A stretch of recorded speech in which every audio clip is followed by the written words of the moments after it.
Good evening. I now call to order the regularly scheduled school board meeting for the Lake Havasu Unified School District, July 10th, 2025. Roll call, please. Michael Kern. Here. Evelyn Tinsley. Here. Lisa Roman. Here. And David Rose. Here. This evening, as we have our moment of silent prayer and private reflection, I ask that we remember this evening the family of Walter Foxcroft. He was a student growing up in the Lake Havasu Unified School District, became a successful business owner and community member, so let's please remember his family this evening. Thank you.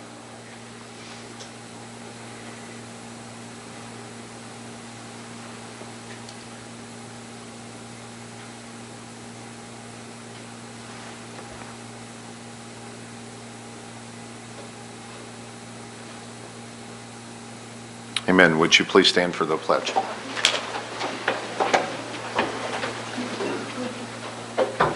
I pledge allegiance to the flag of the United States of America and to the republic for which it stands, one nation, under God, indivisible, with liberty and justice for all. Thank you. Good evening. We want to thank all of you for attending this evening's meeting. I want to open by saying last month we had some outbursts in our meeting, and I just want to state tonight that type of behavior in this setting or any public board meeting setting is unacceptable. If that behavior happens, per the superintendent and the governing board, you will be asked to leave. We can all have differences of opinions, but please respect one another. Please respect and hear each other out. And so we would just ask that we would have respect this evening. Thank you so much. Moving on, student services, spotlights, and recognitions.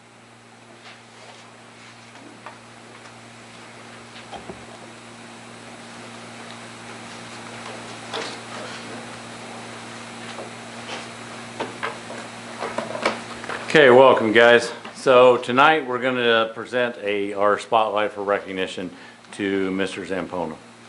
So the athletic department at LHS, it is on, sorry. You can probably hear me without it, but anyway. The athletic department at LHS has been under direction of Mr. Zampona, and through his leadership has been outstanding to say the least. Each year, improvements and expectations are raised for both athletes and coaches alike. As athletic director, Mr. Zampona holds himself to that same standard as evidenced by this announcement. The National Interscholastic Athletic Administrators Association, or the NIAAA, is pleased to announce that Dustin Zampona has been recognized by the NIAAA as a certified athletic administrator. To earn this distinction, Dustin Zampona has demonstrated the highest level of knowledge and expertise in the field of interscholastic athletic administration. The voluntary certification process involved a thorough evaluation of the candidate's educational background, experience, and professional contributions, as well as a rigorous and comprehensive written examination. Dustin Zampona is one of an elite group of interscholastic athletic administrators nationwide to attain this level of professionalism. It is a true example of what happens when passion meets dedication. Congratulations and thank you to Mr. Zampona for everything you do for our coaches, athletes, and fans.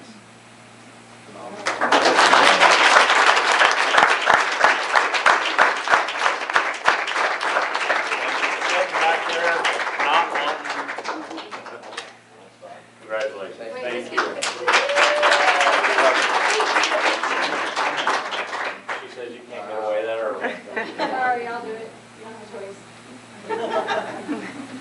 You write that up.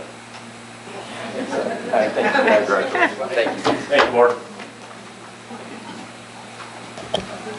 All right, at this time, we will have our call to the public, item 3.1.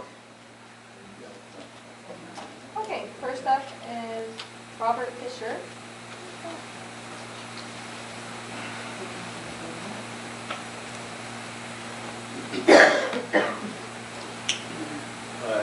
I come across an article I thought it would be good to bring to this forum for the history that it brings. And I want to compliment the board for doing the things that we elected you to do. We really appreciate the changes that you're making. So this article starts off with a quote from 1784. The end goal of education is to direct the powers of the mind in unfolding themselves and to assist them in gaining their just bent and force. And in order to do this, its business should be to teach how to think rather than what to think. Instead of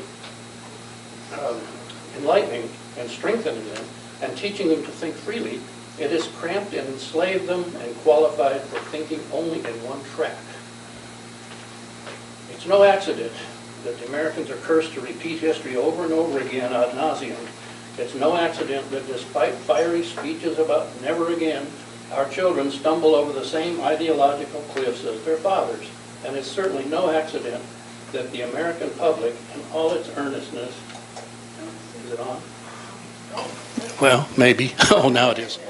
In all their earnestness, where was I? That they cannot see the patterns, the fingerprints of tyranny left by the same collective conspirators who have always sought to shackle them. No, my friends, the American people's inability to recognize these patterns is not a failure of intelligence. It is a feature, a deliberate design embedded into the very fabric of our so-called education system. Let's name some names, shall we? Horace Mann, the so-called father of American education, imported the Prussian model of schooling, the very same system that turned free-thinking farmers into obedient cogs of the German war machine. Mann's vision, lauded by progressives as the salvation of American mind, was in fact its first nail in the coffin. A compulsory government-run institution whose ultimate goal was to produce factory workers, not freemen.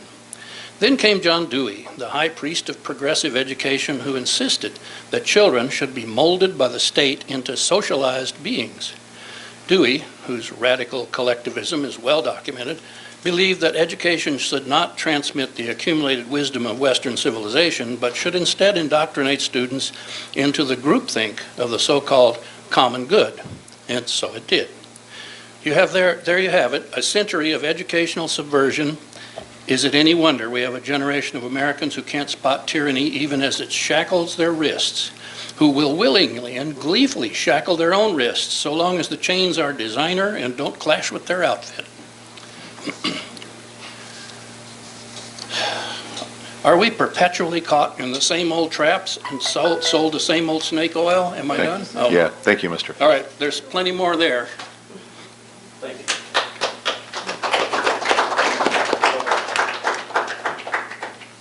Corey Potter.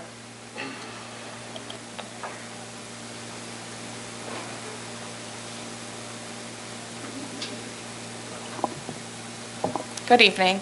I'm Corey Porter. I just wanted to discuss the new changes to the cell phone policy that you guys will be discussing. I know that it says on there that kids will be locked up for the whole day. And as a mom with a high schooler, I'm not sure how appropriate this is, being that we're training them to be adults and be able to function in the real world. And if we lock up their cell phones for the entire day, that doesn't teach them how to manage their time with their cell phone and complete their work. So I think we really need to look at that. Also, I'm not sure where the funding is going to come from that, but I don't think that's appropriate use of our funds. I feel like I know a lot of the teachers at the high school, and I haven't heard any complaints about cell phones, so I feel like if this is a problem, then maybe it needs addressed, but I'm not sure that it's actually a problem. I think this is maybe a self-made problem so that we can look like we're doing more that doesn't need to be done and money that doesn't need to be spent. So I think I would appreciate looking into that, and if there's grant money that we use that. I am a little nervous about how much money we are spending, and knowing especially how unstable our state government is right now in funding schools. So thank you. I appreciate your time. Thank you so much.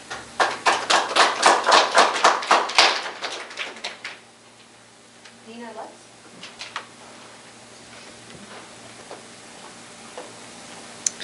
Good evening. My name is Dinah Lutz, and along with 50% of this community, we are retired, have no children, and pay taxes into this school district. We care about the direction of this community and education of the students who will shape our future. At last month's meeting, Victoria Farr provided a budget and tax overview of the 2025 to 2026 budget, which was very in-depth and informative. During her presentation, she was rudely heckled by members of this audience, many of which are school district employees. This was embarrassing and not who Havasu is. As we talked about bonds and budget overrides that require voter approval, I thought, why would I vote in favor of additional bonds given the behavior of some of the people, many of which, as I said, are employees of the school district and benefited from the pay raises this very board voted in? Teachers haven't received a true pay increase for more than 10 years, largely because the LHUSDA budget has been grossly underspent by millions under the direction of the last business director. And many of the people in this room defend his actions. This community overwhelmingly supports the direction and actions of this elected board, and so do I. Thank you.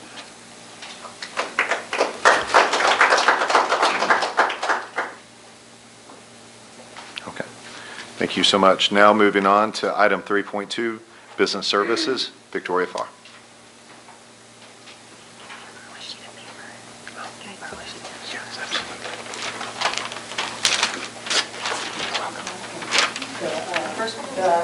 PDF version. Please.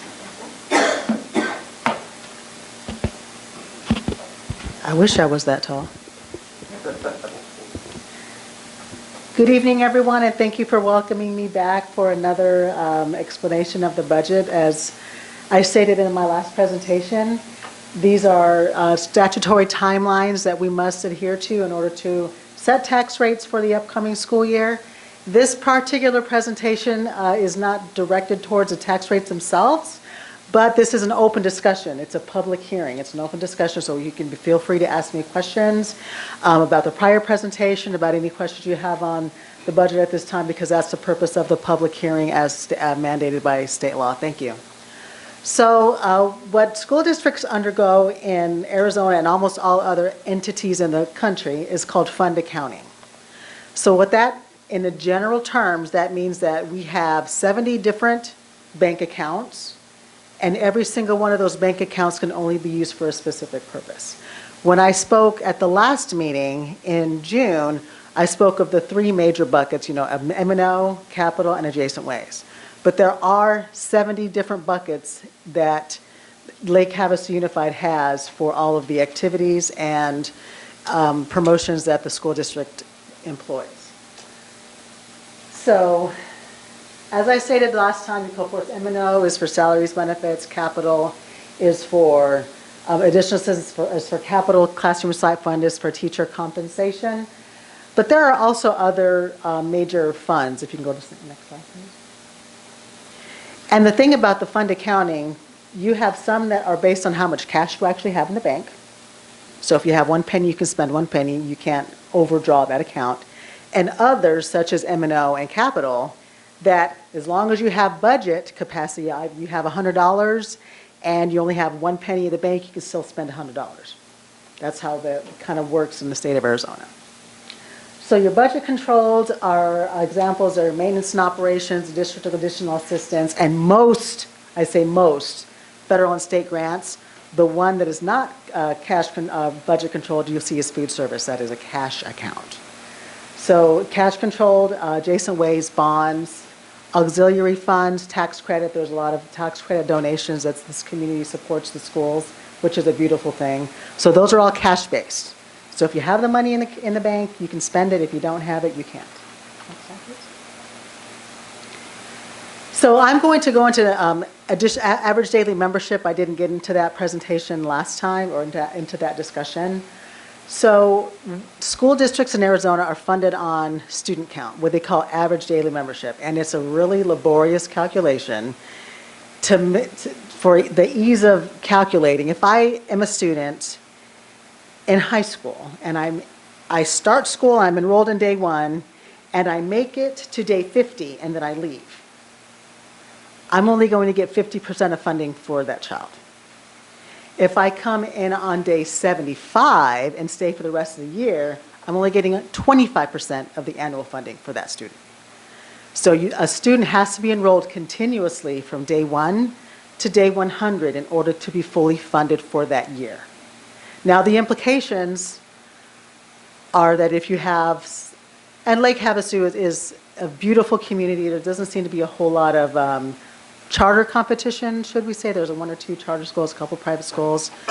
So it's not the competitive, the hyper-competitive nature that you would get like in Phoenix where I live. So the average daily membership, student enrollment is pretty stable. This last year, 1483, I'm projecting, again, it's a guess, that we'll lose about 147 students based on incoming, mostly based on the lower number of kindergartners that are replacing the 12th grade seniors that have just graduated. Our cohorts are becoming smaller. Our kindergartners cohort, the number of students is becoming smaller, and as that cycles through the system, the student count gets lower and lower. The state also funds additional resources for students identified with special needs. That could be autism, hearing impairment, visual impairment. There's a long list. You have some moderate disabled. So every student that qualifies for additional services will get additional funding. But again, it's based on when they enrolled and when they exit, if they exit. The base support level, this is interesting because what you see right here, the $5,013, that's a guess because remember the legislature had not passed a budget when I was here the last time. They just passed it and we don't have new forms. So what that number is going to end up being, I will let you know in September because that's when we're going to have to revise. Let's see, transportation is stable. So right now, with that change in student count and not knowing what our actual base support level is going to be, I'm estimating that for current year funding, I'm not talking about carryover, current year funding will be about $766,000 less than we were last year. Next slide, please. Yeah. Same thing with district additional assistance. The only difference with district additional assistance is based on prior year ADM, not current year. M&O is the only fund that's based on current year. I think that was a oversight. So now it's just a little bit different. So between actual student count in 24 to actual student count 100 day in 25, that's 59. I lost of 59 students. So that's not a significant decrease, but it is a decrease. Oh, there it is.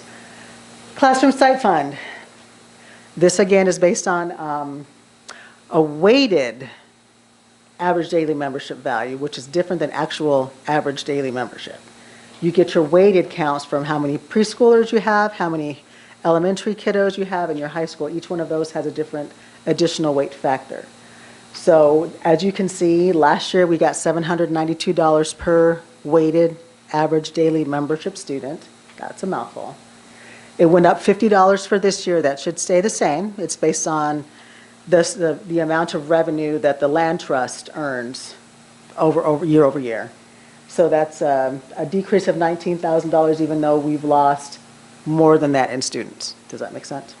Okay, next slide, please. Other funds.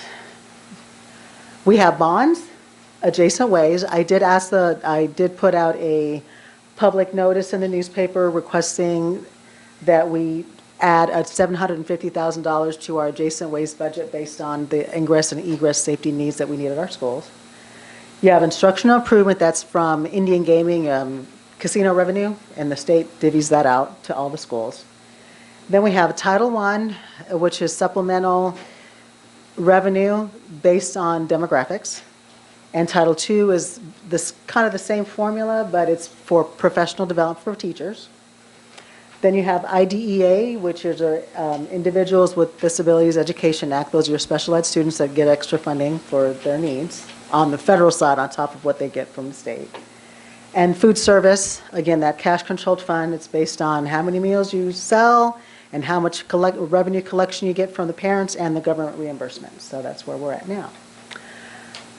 Okay, tax rates. I combined primary and secondary rates that are on the forms to give an idea of what the tax rate would be for $100,000 of assessed value. So, and I'll get into the, and not yet, but in the next slide, I'll explain what that actually means. So if you have, per every $100,000 for fiscal '26, you would pay $348.47 combined. That's your bond payments, that's your maintenance and operations, and your capital, and your adjacent ways. Last year, it was slightly higher. So tax rates are incrementally going down right now. We do not have an override, and I believe the bonds are almost all spent. Next slide, please. So, okay, so this is what I like to do. I get Google Maps, and I zoom in, and I look, oh, that looks like a house. I'm going to pinpoint that house. I don't know who lives there. I don't know. So this is the address. I mean, if somebody knows who lives there, you can say, this is your tax calculation for the year. So in this case, the full cash value per the state, the assessor's website, Mojave County Assessors, is $316,000. Now, everybody knows you can go to Zillow and Redfin and say, how much is my house worth, and what do you estimate if I sell it now? This house is almost $400,000 cash value, but the assessed value is $205,000. So you can see there's a wide discrepancy between what my property value is as what I would earn if I sold it today versus what the government is, the value the government is taxing me on. It's a huge difference. One of those reasons is the assessed value per homes is limited to only increase by 5%, but we know inflation is greater than 5%, and our property values statewide have increased more than 5% year over year for the past few years. So for this particular home, this individual would pay $714 in taxes for a home that they could sell today for $400,000. Yes, sir. Yes, sir. That's an error with the decimal point on the assessed value, correct? Where are you at? The $205,000. No, So It's 10%. It's 10%. 10%. Okay, thank you. Yep. It is 10%. The limited value is the 205. The assessed value is 10% of that, which is why you see you have to divide it by 100. It's kind of interesting. It's kind of weird. If I could back you up one more. Yes, sir. No, I don't want to interrupt there. No, you're fine. The last slide back. Go ahead. Please go back. I didn't want to interrupt the presentation. Yes.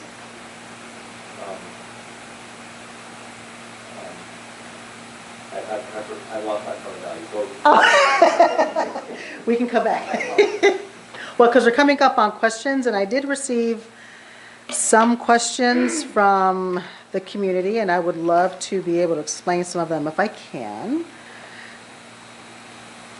When you look at a budget, the budget forms, you've got 14 pages of numbers and spreadsheets, and then another 10 pages of instructions. Who wants to read all that? Probably nobody.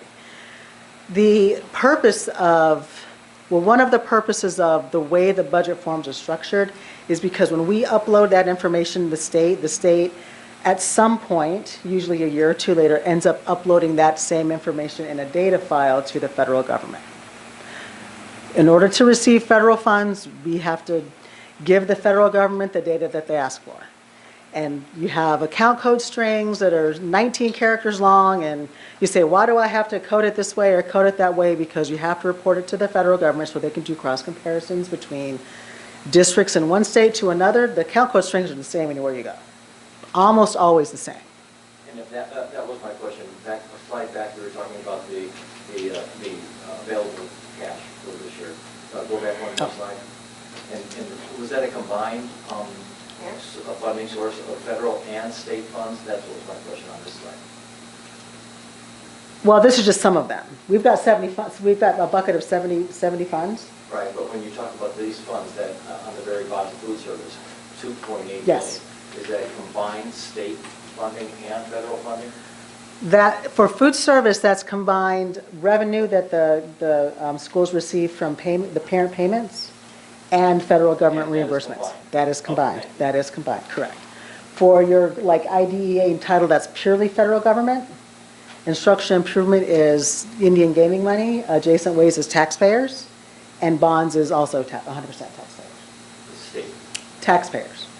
Bonds and adjacent ways are taxpayers, not the state. The state does not fund either one of those. Correct. Absolutely. So going back to the forms. When the annual financial report comes out, and we have to do that by October 15th every year for the prior fiscal year, you'll have you'll see your budget balance, what you started with, what cash you ended up collecting, and they call it a fund balance. So that's still a cash balance. So even for maintenance and operations, I have a budget of $100, and I spent $200. My cash balance will still reflect negative $100 on those forms, because that is actually trying to calculate your cash, not just your budget capacity.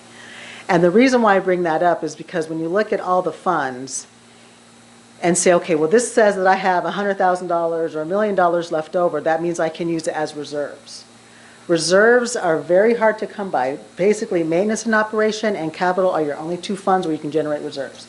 Everything else is restricted. You might have carryover available, but that's still restricted for a specific purpose. Like if I have $300,000 left over in Title I, I can't use that for anything else but Title I initiatives. It has to be written to the next grant or else we lose it. And say that we over-collected, well, then we have to send the money back. That's not money that we can say, okay, we can use that in case, rainy day fund. Those are not rainy day fund type accounts. So I just wanted to make sure I kind of explained that the district and districts in general, it's not advisable to have too much left in reserves, because what's happened, and I've been around long enough to know, the state will come and sweep that cash and then say you're SOL. That's happened to me twice. And there's a reason why on those financial forms, they want to know exactly how you're spending your reserves, because they want to know if there's anything they can pull should they have a budget shortfall. Because the fact is this, school district budgets account for more than 50% of the state budget, period. Half of it goes to schools, and the rest of it they can set aside for health care, road maintenance, administrations. Half of it goes to schools. So the first place they're going to look when they have a budget shortfall is going to be the schools. So they're very interested and vested into knowing exactly how much cash or capacity schools have left over. It's always a good practice to spend current year money on current year kids. If I have an allocation at the high school for supplies for $200,000, I hope you spend it on those year's kids. Because Victoria, the way I budget, you're not going to get that $20,000 back on top of your new allocation the next year. That's this year's money, this year's kids. That's what I try to impart on my staff. Let's see, federal and state grants. In addition to being restricted on how you can spend them, there's also a different period of time where you can spend them. The federal fiscal year starts on October 1st of every year. A lot of people don't know that. So their day one, their January 1st is October 1st for us. So we technically and have taken advantage of that extra 3-month period to spend grants. So whatever cash or budget capacity I have available on June 30th, I still have 3 more months of payroll to pay, because that grant doesn't officially end until September 30th when the new grant starts. Let's see here.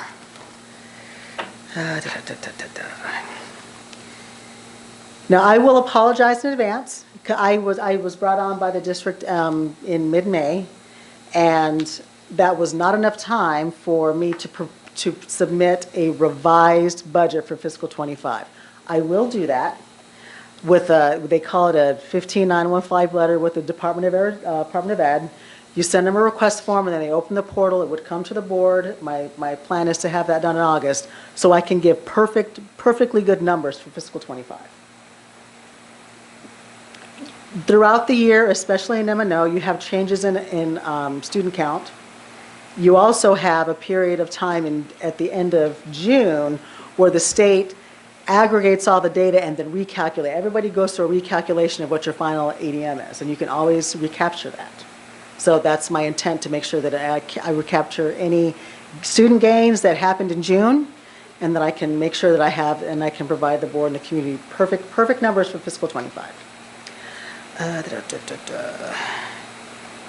Now, it's my understanding that the legislature came to some sort of agreement on Prop 123. That's not in these two budgets because it wasn't there, and it wasn't on the forms when we adopted and proposed, but that those final numbers for the Prop 123 allocation will be on the next set of forms sent to us by the Auditor General. The Auditor General's office is actually the entity that creates those heart-wrenching forms. I don't know how else to put it, because they're not the easiest thing to read. Federal grants, I'm going to go back to federal grants for a minute. For the past 2 years, the districts have been given an initial allocation of what those grants are, and then come February, oh, here's another $100,000. You're like, really? I just, what am I going to do?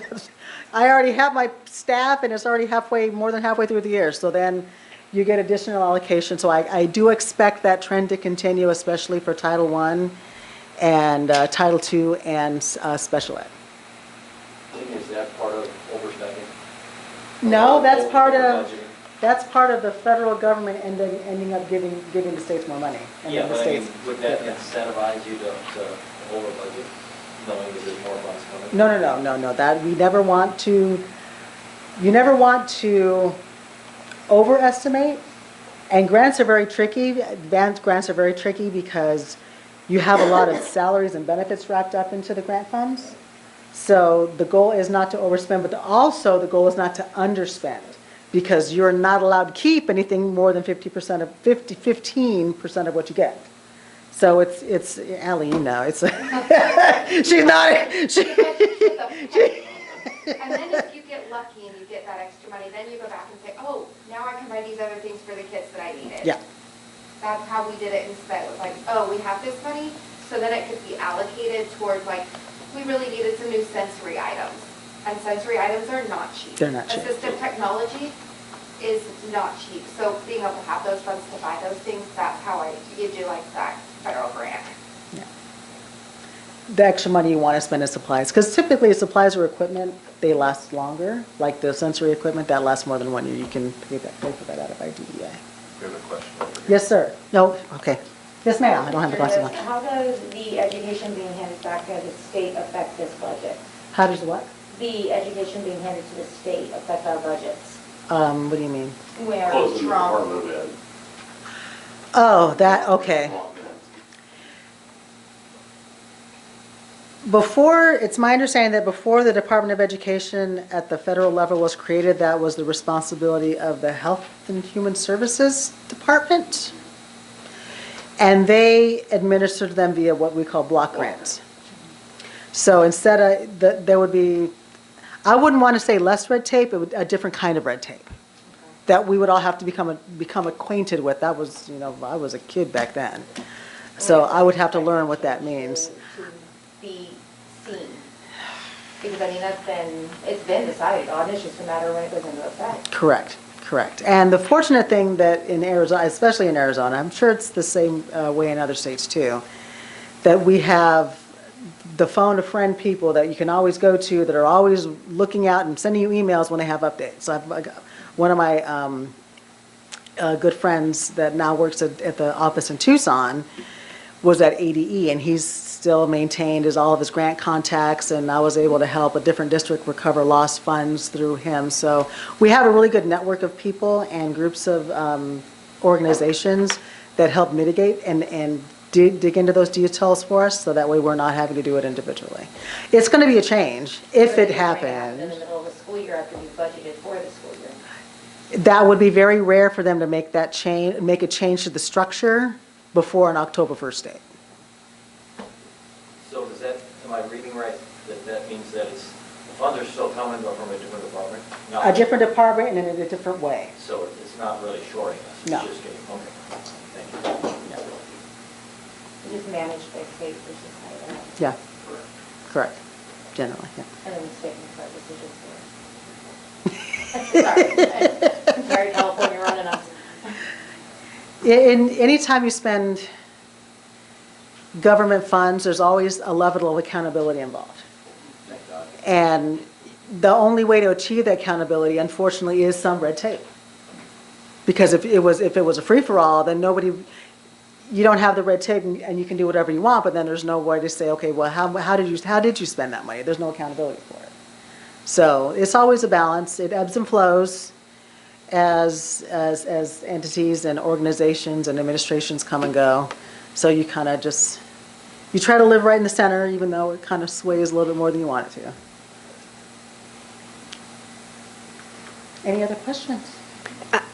I have one. Yes, ma'am. So we were able to exchange emails Yes, earlier today. yes, Thank yes. you. And you gave me some information about the amounts that are left in the different reserve Yes, accounts. yes. Would you mind talking a little bit about that? Sure, sure. So right now, we are in what we call our encumbrance period. So that means that we're not issuing any or buying anything else out of last school year, but we are able to pay off bills that we incurred last school year, and we have until August 30th to do so. So that's invoices. Let's say that we ordered a roof patch in the middle of June, and we don't get invoiced for it until August 1st. We can still pay that bill because the contractor did it in June. That's for prior year expenditure. So we're working through making sure all of those bills are paid, so every single invoice that is no longer outstanding as of August 31st. That's the leeway that the state government gives us. So that being said, if I were to look in, and I've got the example here.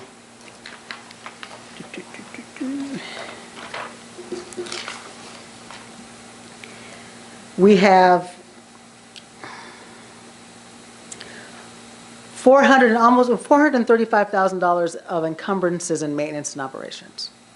So I can't say that I'm going to have that in carryover until I know that all the bills are paid. Kind of an example. There were some differences in, based on your numbers and my numbers. It looks like there were some differences. Most of it were the encumbrances, because we have some significant encumbrances, especially in bond and M&O. Now, classroom site fund, we're pretty much spot on. And again, like I said, federal and state grants, I don't know because we're not done paying those. We're not going to be done paying that until December. Yeah.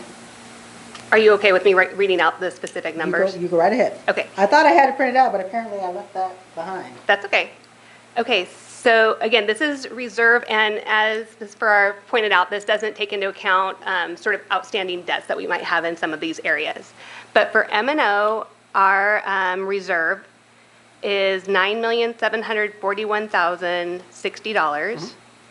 For unrestricted capital, it's $7,857,904. For bond building, it's $927,993.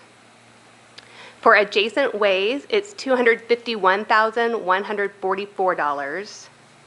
For classroom site, it's $1,182,220. And then federal state grants, I feel like it's too unknown to It is really unknown. make a statement because it's dependent on payroll and those types of things. So, That is correct. Thank you. That's all? Is that all in the cash bucket? No, and maintenance and operations and unrestricted capital are on the budget bucket. And, but the others are cash funds, yes. Yes. And where's the money that is said to be mismanaged from previous administration? I have not yet found anything that was mismanaged or misspent. Unspent, yes, but not misspent, if that makes sense. Okay. So there's not another account that had other funds in it that were unaccounted for in the past? No, when you look at a budget, like M&O is a $35 million budget. And I have to, or what should happen, is that entire $35 million is spread out in a budget amongst all the necessary account codes. So let's say that I have a contingency, what I do in my other district, I actually have a contingency account that never gets spent, because I want to make sure that I have exactly this much carry forward at a minimum, and that money doesn't get spent. So there's always going to be that $3.5 million sitting there. It's just not going anywhere. Does that make sense? Yeah, great thing. Yeah, you never want to be left in a lurch at the end of the day. You always want to have some level of cushion should the state do it again and roll, roll your revenue streams that they've still done. A question about that. Isn't it, I believe it's true for food service, the state actually recommends 3 or more months of operating. You have to have at reserve. least 3, correct. Yeah. You can't have more than 3. That's actually the rule. Well, unless you have a spending plan. Correct. Correct. So is that true with other, like M&O or? M&O, there used to be a cap on how much you could carry forward. That was 4%, which is where I get that $3.5 million from. But they lifted that restriction. The ADE had lifted that restriction. Actually, ADE, the legislature lifted that restriction. So you can carry over 50% if you wanted to, but why would you want to? That means half of your kids are going without something. It's always about, my mind, I always like to stay around 4% because that's what has historically been allowed, and anything more than that, I just think it doesn't pass the smell test.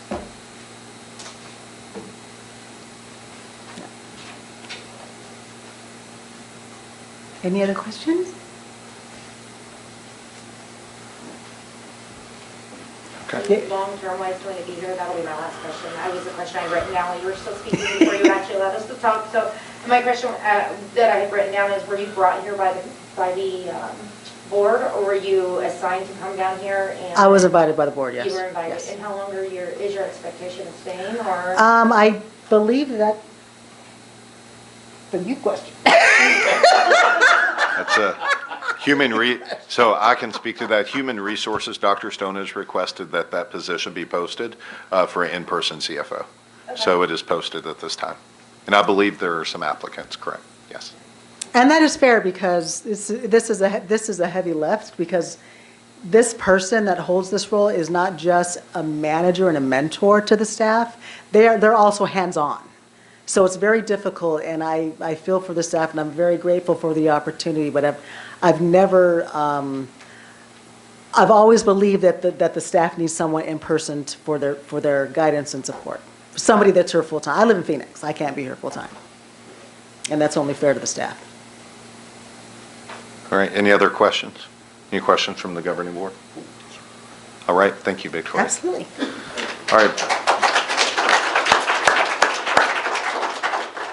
This evening, moving on to our consent agenda, item 4.1, I would like to point out item 4.16 on our consent agenda this evening, that the Lake Havasu Unified School District has entered into a dual enrollment agreement with Grand Canyon University.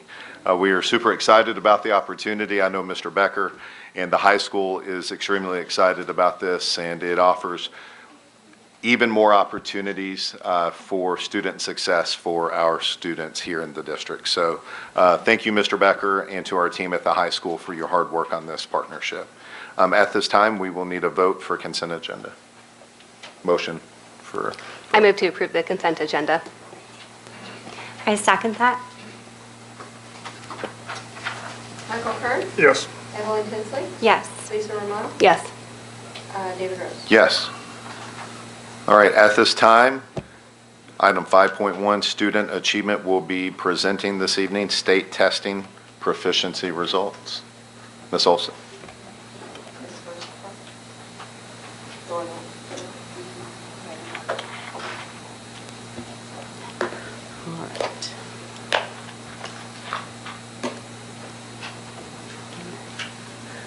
President Rose and members of the governing board, tonight I would like to share with you the most recent proficiency data from the AASA, the Arizona Academic Standards Assessment, the ACT, the Arizona Science Test, and the ACT Aspire.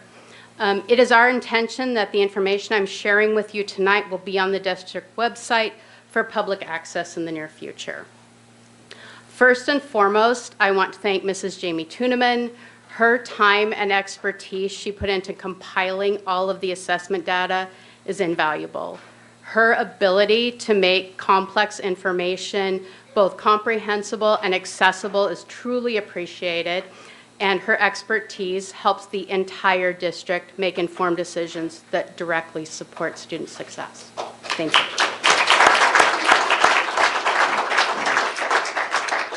So the first 2 pages that you see are handouts of the AASA proficiency scores for grades 3 through 8 in both ELA and math. The AASA was first administered in 2022. There are 4 proficiency levels for the AASA. They're minimally proficient, partially proficient, proficient, and highly proficient. In order to be proficient, a student must earn either proficient or highly proficient. This chart represents all of the students who took the AASA, even if they didn't attend LHUSD schools for the entire school year. Okay. We recognize that schools vary in enrollment, so converting the N counts, the number of students, into percentages allows us to compare schools using a common language. And then at the very bottom of the page, this includes a graph representing the students in grades 7 and 8 that are Havasu Online students. Can you go to the next document, please? All right. This page includes ACT data. The ACT is administered to 11th graders. The chart represents, again, all students who took the ACT, even if they did not attend LHHS for the entire school year. The valid number represents all students who took the test. The composite mean score is the average of all 5 subtests: math, science, English, reading, and writing. For the purpose of school letter grades, the state looks at the math subtest and then combines English, reading, and writing into one ELA test and looks at those 2 tests for the purpose of school letter grades. Can you go to the next document, please? This page are the Arizona Science Proficiency Scores. The Arizona Science Test is given in grades 5, 8, and 11. These tests are cumulative, meaning that students who take the grade 5 test are assessed on content taught in grades 3, 4, and 5. Proficiency on the Arizona Science Test provides bonus points for a school's letter grade. And then can you go to the final document, please? The 5th and final page is proficiency on the ACT Aspire. This assessment is given to all 9th graders. Bonus points, again, for school letter grades are awarded based on completion, not proficiency. So if 95% of our 9th graders complete the test, the school receives bonus points for the school's letter grade. So I would like to say that our proficiency is pretty much in line with the state's average proficiency, but that is not good enough for us. If you have ever read Jim Collins' book, Good to Great, he quotes, "Organizations don't improve unless they confront the brutal facts about their shortcomings," and these are the brutal facts. So we have very definitive next steps. This includes meeting with building principals next week, and during that time, we are going to help principals disaggregate their site-specific data. We're going to start at site-level data. Actually, we're going to start with, our district data, then site-level data. We're going to move down to teacher-level data, student-level data, and subgroup data. So when we say subgroups, we mean, for example, our students who are English language learners. Okay. We're going to then examine the data by both domain and cluster. So what is aligned in ELA, what is aligned in math. This is going to allow our district to better align our curriculum to the rigor of the state standards. Then we're going to have principals create SMART goals, which are measurable, actionable, things that where we're not just saying we're going to improve, but we are going to have very definitive numbers and dates and checkpoints. I did mention school letter grades earlier, so I would like to say that school letter grades are historically released in November. So the state is still working through that static file to determine growth of the phase students, which are students that are enrolled before the 10th day of school and remain in the school for the entire year. I want to say it is really important to recognize that school letter grades often buffer the reality of student proficiency. And we will facilitate another data meeting with building principals after school letter grades are released. Do you have any questions, Governing Board? I love those goals. That's amazing. I don't want to devalue like the letter grades that the schools have, but I think this is super important to try and implement that. We're better than just the average, but these percentages are horrible to me. They are alarming, yes, and we can do better, and we are aiming to provide our principals and our teachers with two main goals, which is what are we teaching? Is it aligned to the rigor of the state standards? And how are we teaching? Are we all on the same page about what good core instruction looks like? Refining that, improving that. We have pockets of excellence in this district. We have teachers who do amazing work every single day. But being in an amazing teacher's classroom should not be a lottery. It should not be by luck. And that is my goal, that every single student who walks into a school in our district has the opportunity to have amazing instruction every single day, every single year. So I am 4 days into this job, and we are... We have big steps to take, but we will step boldly into that and make changes. Ms. Olson, I do have a question. We had discussed within the last couple of months, and it had been discussed potentially about having coaches available at each campus to help with student achievement. Is that something you feel would help with this? I think that in this moment in time, as a district, we need to have an overall vision of what instruction looks like. I do have hesitations about having a different coach at every single school, having a different vision of what great instruction looks like. So that potentially might be a step in the future. But at this point, my goal is to really make sure that great instruction is understood by all at every school. That we all have a common understanding of what great instruction looks like. What's the discrepancy between the proficiency and the school letter grades? Oh, that's a great question. Mrs. Tuneman, you might have better words for that than I do. As I understand it, school letter grades are based highly on growth, and maybe you have better formulas than I do. So with the school letter grades, different percentages get based on proficiency and growth, and then subgroup performances. So proficiency is 30% of the letter grade, where growth is 50% of the letter grade. So when we're thinking about our students being prepared to move on to that next grade level, we specifically want to think about proficiency. And then, of course, we know that we want all of our students to grow, our students that are minimally proficient and partially proficient, but also our students that are proficient, we want them to make growth as well. So growth is important, but we really want to focus on that proficiency piece. Thank you, Mrs. Tuneman. I did want to just make one side point too. So when kids take the ACT or the Aspire or the ELA test in the elementary schools, it's not tied to the grades that they receive on their report card, correct? That is correct. Okay. So a lot of this does depend. I will acknowledge that we need a plan for improvement on the teacher side of things, like the instruction, making sure that there is rigor in our classrooms. But a lot of it does depend also on student motivation to do well on a test. If they show up, and I can see you disagree, but I'll get to you in a minute. But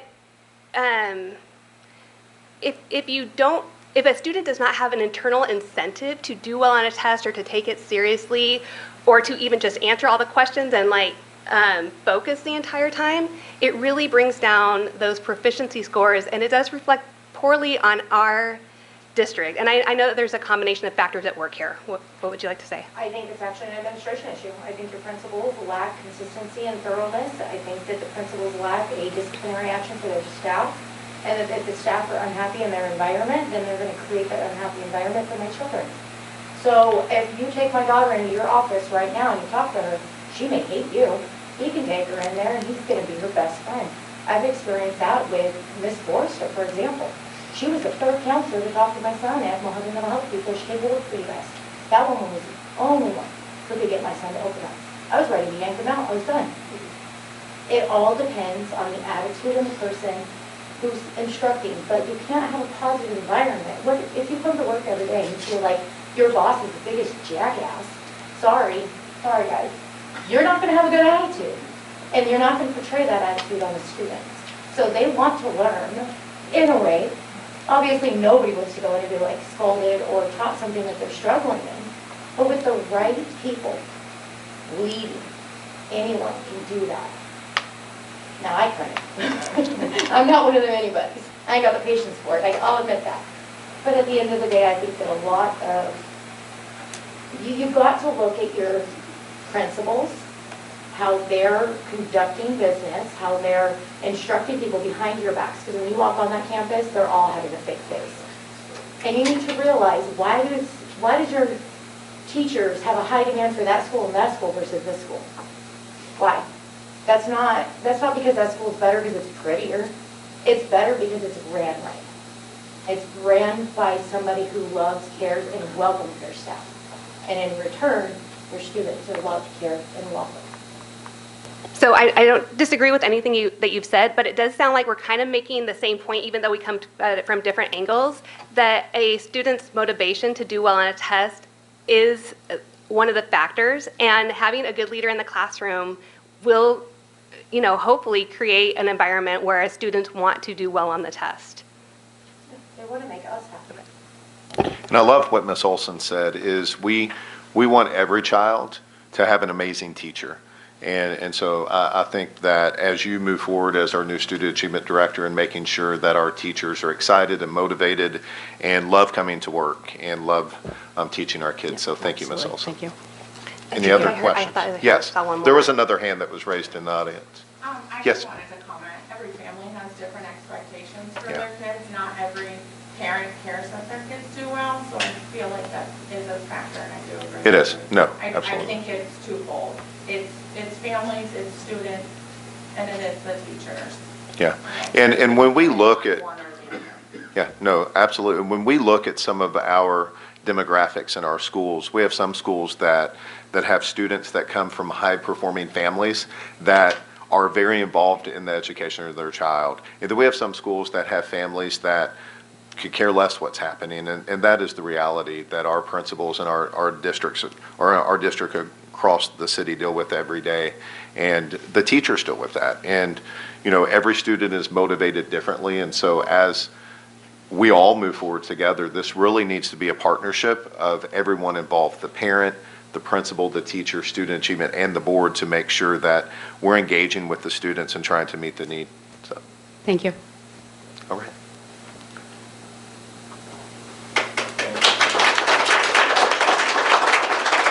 All right, at this time, item 6.1, recommendation for principal of Jamaica Elementary. But before we do that this evening, we have a new district employee that I would like to introduce. He was not on the agenda, but he is our new communications and outreach coordinator. He's in the back by the camera. Jason Ushry comes from us from television news, and so we are so excited to have him here in the district. So Jason, please welcome to the district. At this time, we are pleased to welcome back a dedicated educational leader as the new principal of Jamaica Elementary School.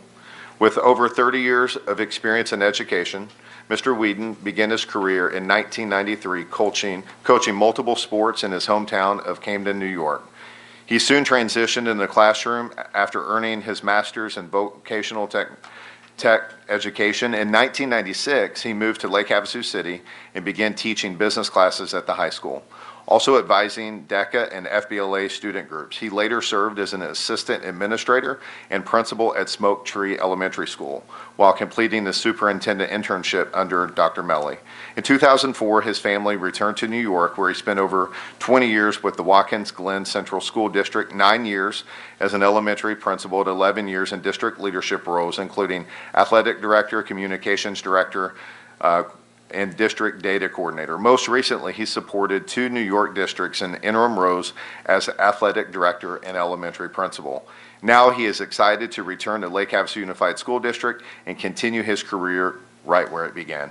He is committed to ensuring a smooth transition at Jamaica Elementary School and to fostering a positive and student-centered culture. Please join us in welcoming Mr. Whedon back to Jamaica Elementary School and to Lake Havasu Unified School District.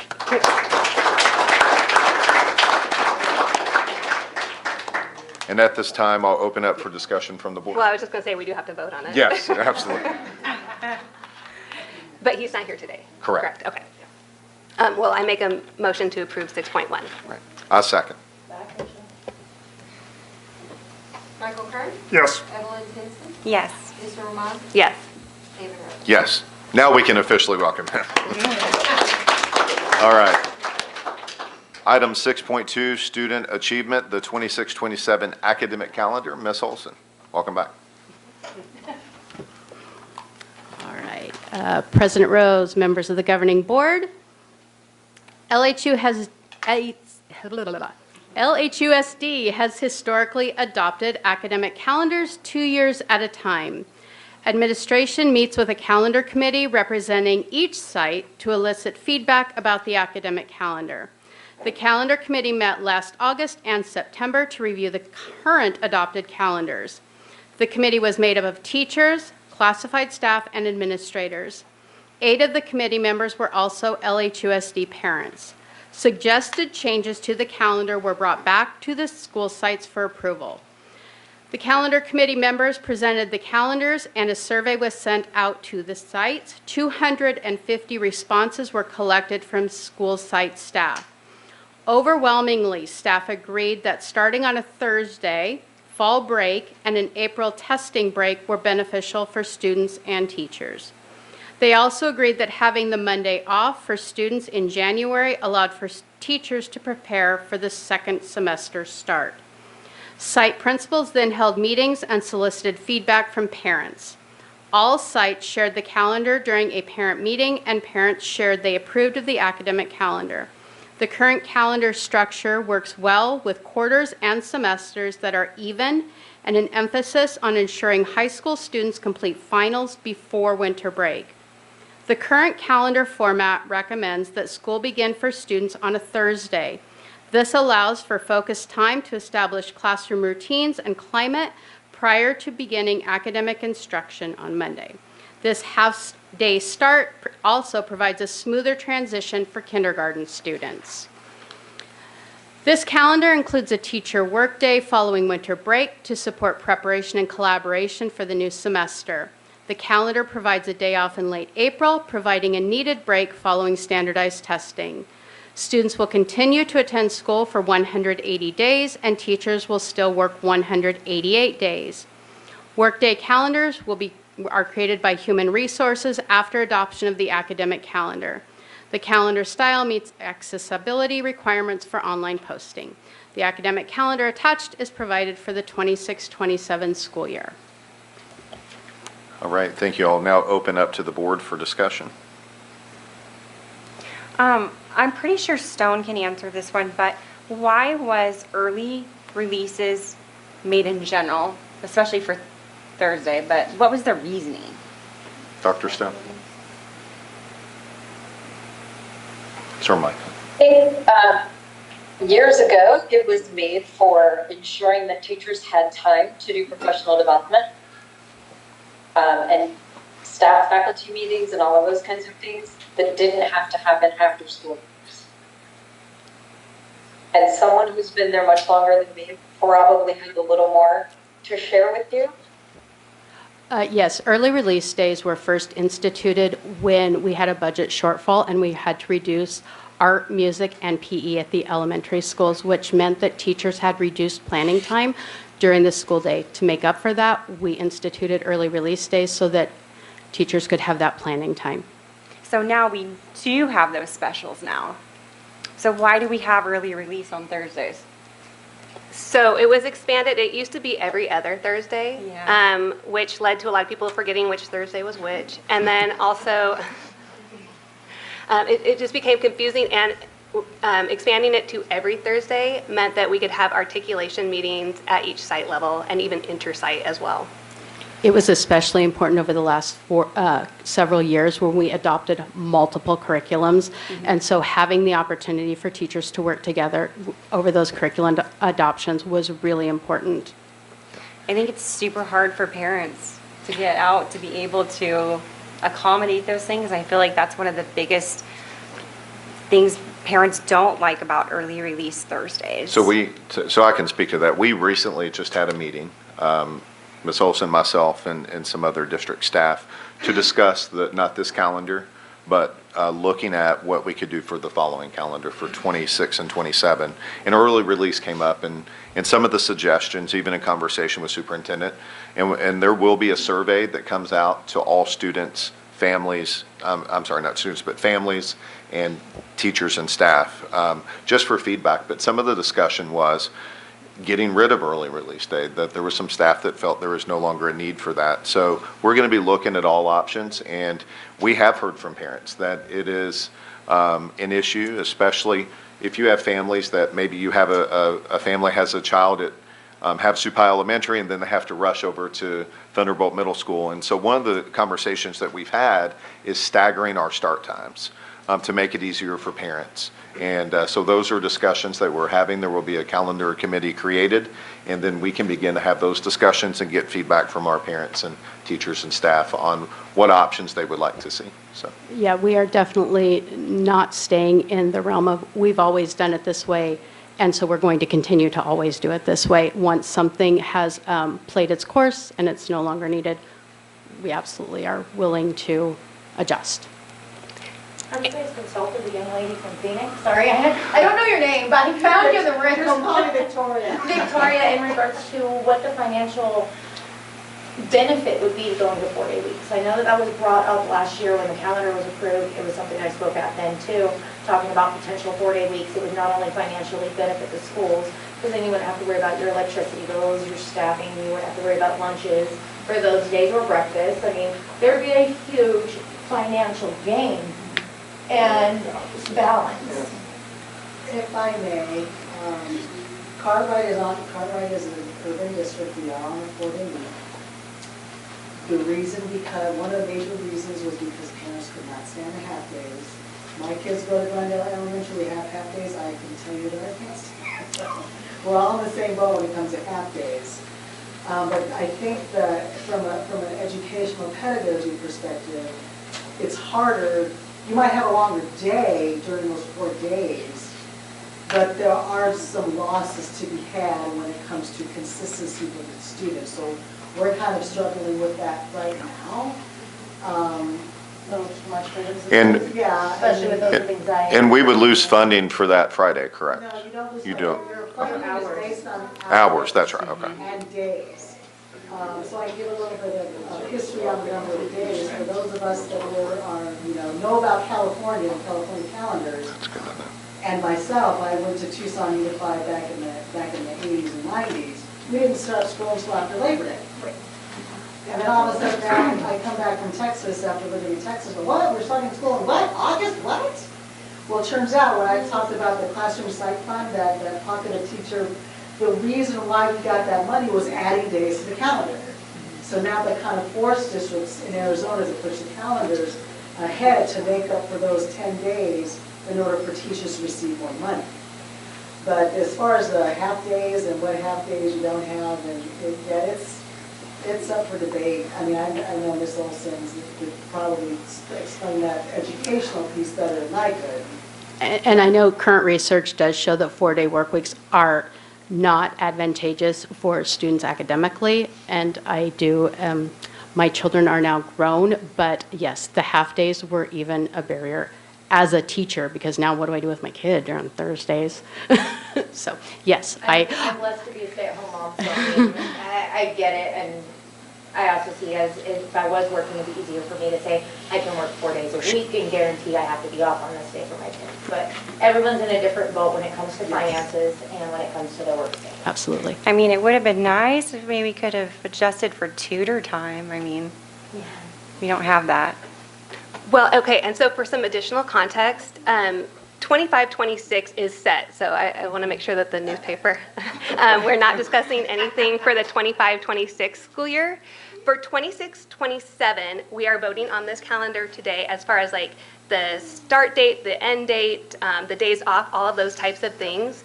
We could, as a board, talk about early release for 26-27 and possibly modify that, because I was in the same meeting that President Rose just referred to, and I was really surprised to hear that early release is not that well-liked amongst elementary school teachers. They feel it makes it, at least from the people that I heard from, it makes it more difficult to get to all the things that they need to teach in the day. Those half days really, or they're not truly half days, they're just shorter days, but it makes it really hard to get to all of the material that they would like to be teaching. And I'm not exactly sure how the high school or the middle school feels about it, but I mostly heard from elementary school teachers on that respect. The other thing I wanted to say, so for 26-27, our start date would be July 30th, and I know that that always gets a lot of feedback because it is early, and we get told that we're kind of erasing the summer. Your summer is still the same length because you get out earlier in May. And the good rule of thumb to keep in mind for our formula that we're using for the calendar is if this month of August has 5 Thursdays in it, then we start school on that first Thursday. If August only has 4 Thursdays, then we start on the last Thursday of July. And so we really aren't trying, we know that summers are precious to families, we're really not trying to shorten that down. But we do have to balance out our athletic schedules and our dual enrollment schedules and those types of things. This calendar allows us to do that. And like I said, it does then affect when graduation is. So graduation is also going to be a day earlier this year. So it's always the Thursday before Memorial Day weekend. So in 2027, graduation would be May 20th. I think there was one more thing that I wanted to say, but I can't remember, so somebody else will jog my memory, I'm sure. All right. Any other questions from the board? Oh. No. All right. Well, then, wait, yes, now I do remember, sorry. All right. You did it.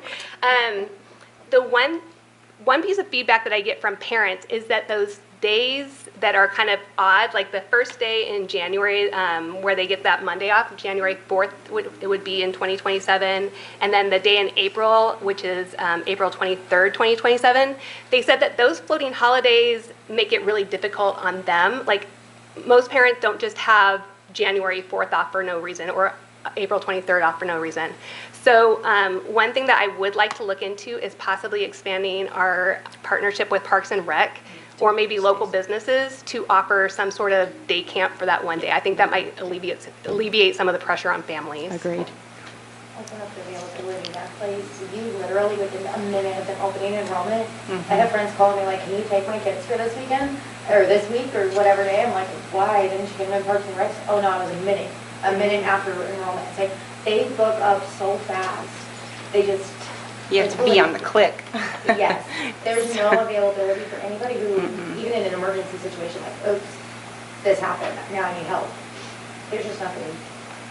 It's that. All right. Any other questions? All right. At this time, need a motion to approve item 6.2 in a second. I'll move to approve 6.2. And I second. Michael Kern? Yes. Evelyn Kinsley? Yes. Lisa Roman? Yes. David Rose? Yes.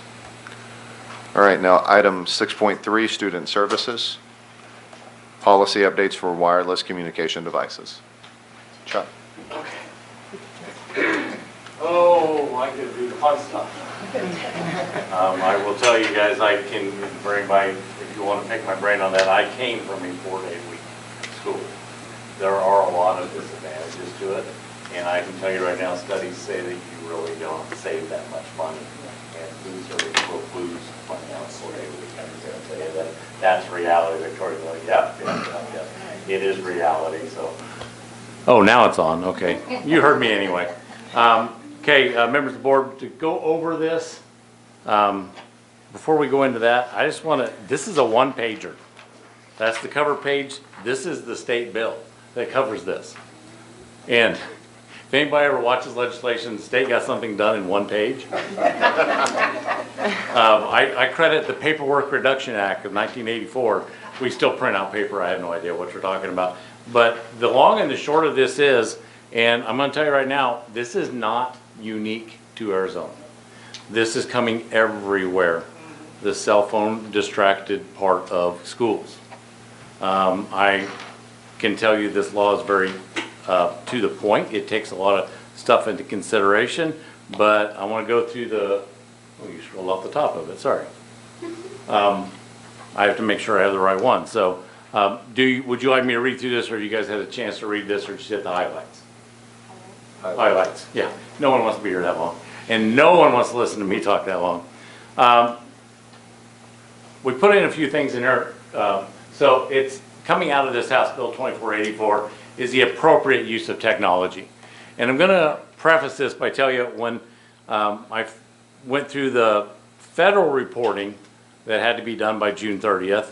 And this was, I will give this was the previous year, and then looking at some of our data coming out of our discipline system, we had over 6,000 technology violations at the high school last year. Now, I don't think every single one of those was a cell phone. I wouldn't even guess half of them would be a cell phone.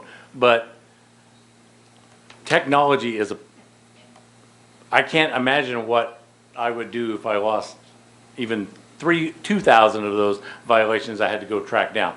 Now, I'm not saying, like I said, 6,000 of them were cell phones, but I'm going to equate it to the hands-free cell phone policy, distracted driver. We have seen an increase in, I hate to use the word, but addiction in smartphones. And this is trying to address this. So appropriate use of technology, the highlights just basically here said the district will restrict the students from using it, because that's what House Bill 2484. This isn't something we're willy-nilly. We are trying to come in compliance with the state's new law in restricting that use. Now, the middle school doesn't have a lot of problem with it as per se, and elementary generally doesn't have a lot of problem either, because generally at the elementary we don't encourage electronic devices. It's not very age appropriate anyway at that age. We all see younger kids on them, and it's not making a benefit, let's put it this way. So, sorry if you go down there. Right, nope, you're right in the right spot. Sorry, she's in the right spot. Okay, so we have to protect these four things right here. Access to staff or students, and you'll see where it says child pornography or visual depictions that are obscene, and you see the scratch out says child pornography.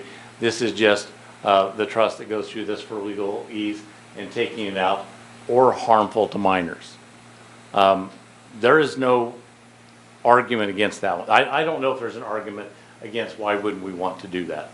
Number two, risk the safety and security of students when using district technology, or to the access to the electronic mail, chat rooms, or other forms of electronic devices.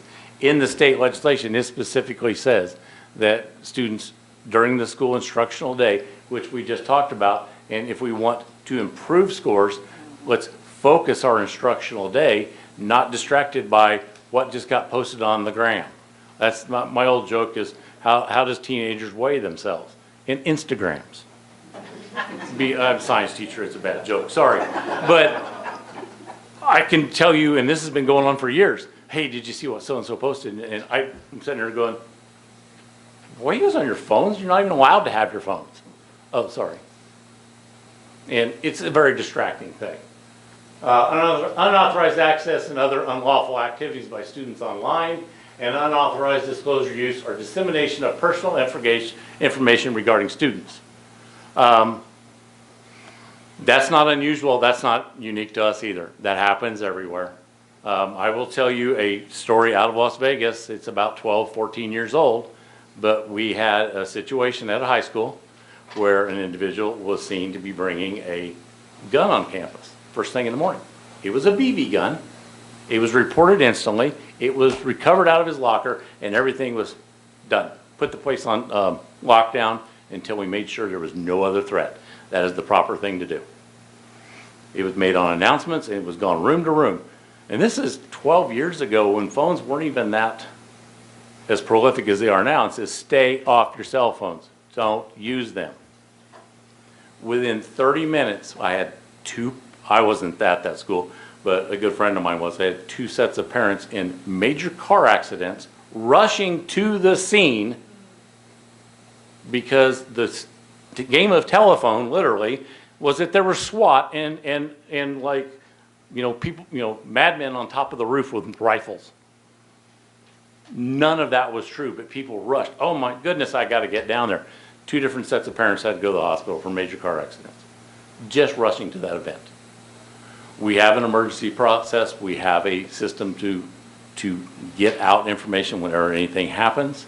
We have a new program coming on called Raptor and Multilink that will communicate directly with the school district or with the police department, where they can see the cameras in the buildings if there is a situation.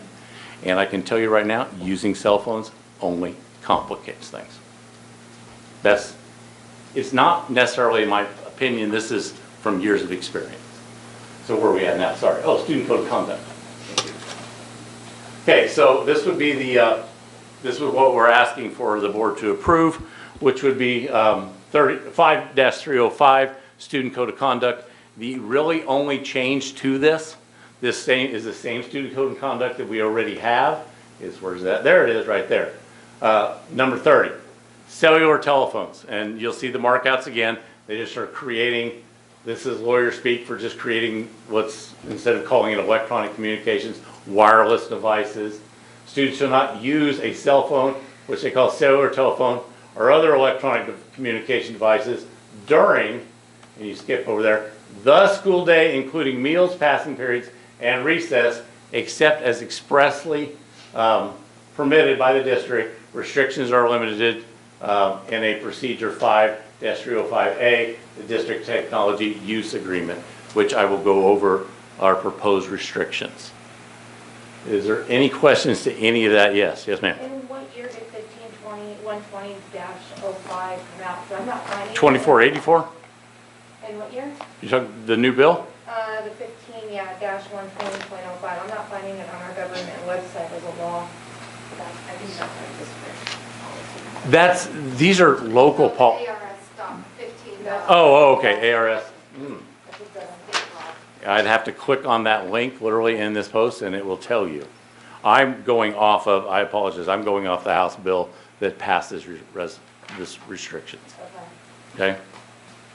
Interesting, okay. And I should have thought about looking at that latest. Just because it's not posted on ArizonaLegislator.gov.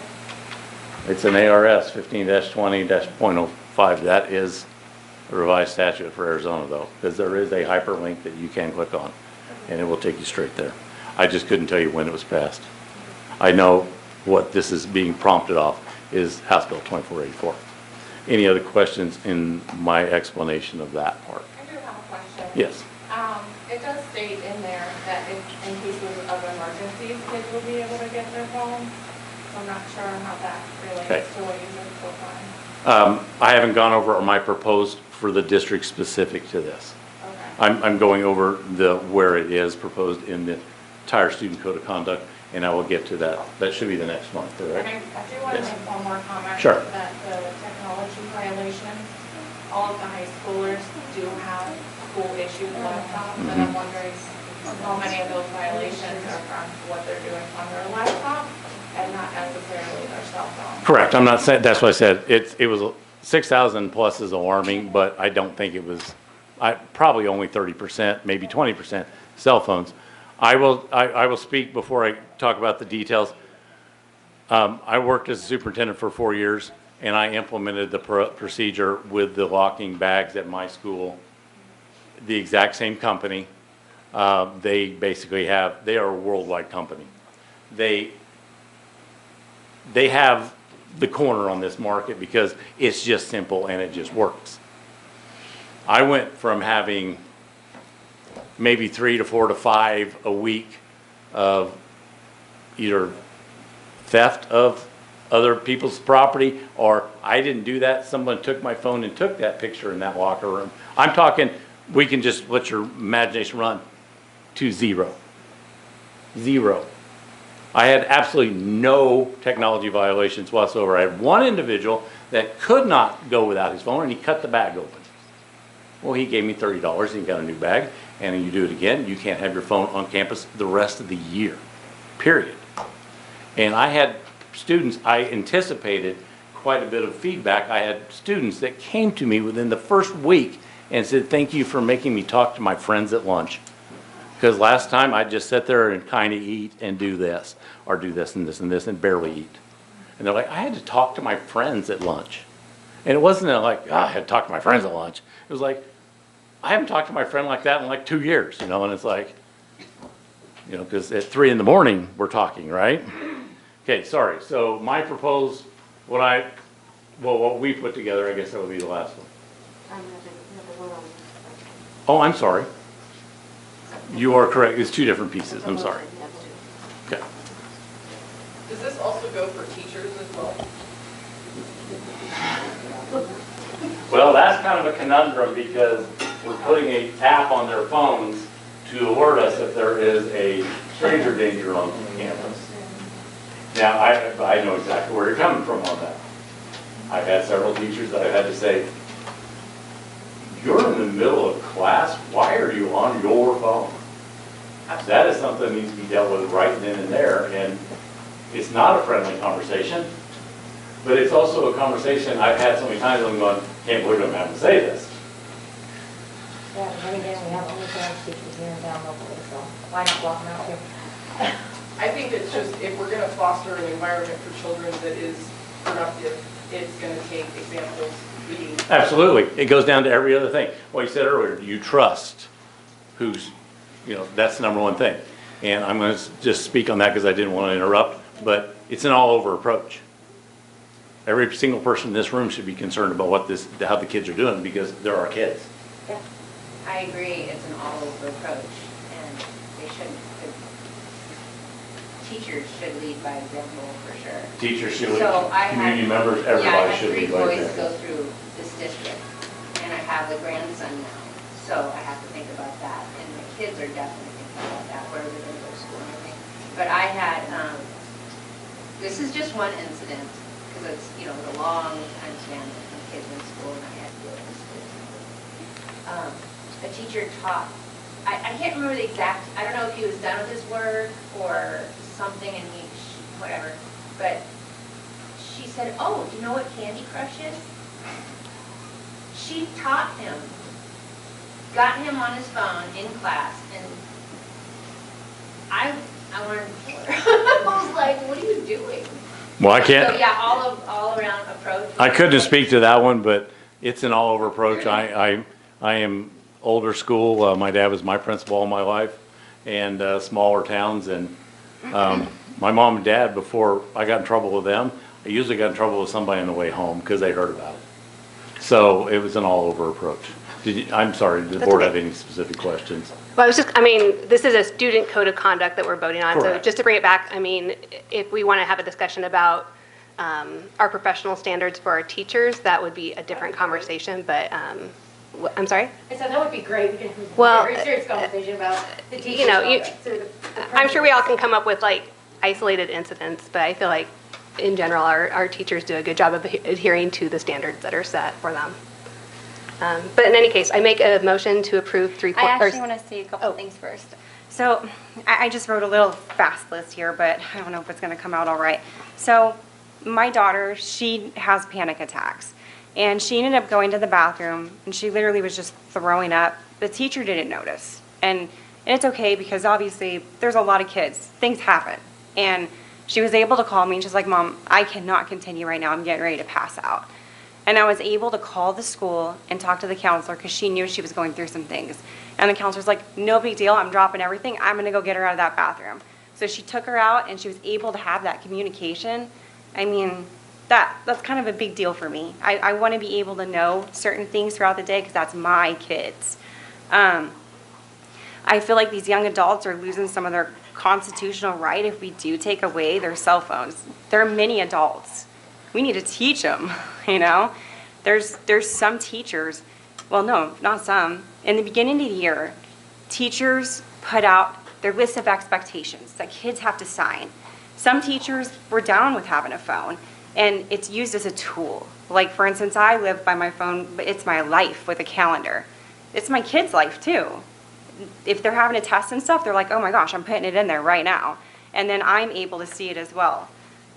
Sometimes it's used as for like books and stuff. So some teachers do allow it. If you don't want it allowed, it should be in the list of like expectations with that specific teacher. But taking away a phone, I don't think is acceptable. What else was there? So I'm not saying this would happen on our campus whatsoever, but it is what's in my mind. So I did work in a school in Phoenix for a minute. We had 2 different shooters on campus, and they came on not for the kids, but they came on because they were nearby, cops were chasing them, and they were running throughout the school. And we had a helicopter over above us with a rifle hanging out, trying to figure out what's going on with this shooter. I'm going around campus and I'm locking every door. And that's from preschool on up to middle school. And I got to one door and the lock broke. I couldn't lock it. I didn't have my phone, but one of the kids did. And I was able to at least make a call and be like, hey, I'm gonna sit against this door because there's nothing else I can do. And that killed me on the inside because my kid was there and on the other side in preschool. But if they didn't have their phone, what else am I supposed to do? So, just some things to think about, I guess. Could you go into more detail what the new law by our legislation is actually requiring, other than for the policy to be created? What specifically they are asking for in the policy to Correct. explain? Absolutely. So, like I said, it's a one-pager. It's pretty easy. I'm not going to read it to you, but I'll go through this. So what you're having come here, number 2, or number 1 says, govern student access to the internet as provided by school, including policies that restrict student access to social media platforms. The policies or procedures adopted pursuant to the paragraph. Now we're talking legalese. Limit the use of wireless communication devices by students during the school day. The policies and procedures adopted pursuant to this paragraph shall do all of the following.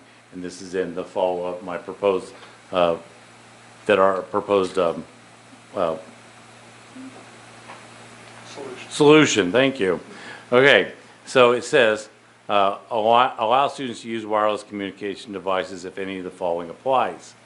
Educational purposes, as directed by the student's teacher. If you are sitting there with a Chromebook in your room, you can get everything off that Chromebook that you can get off a cell phone. I have had that argument 100 times, and I've been right 100 times on that one.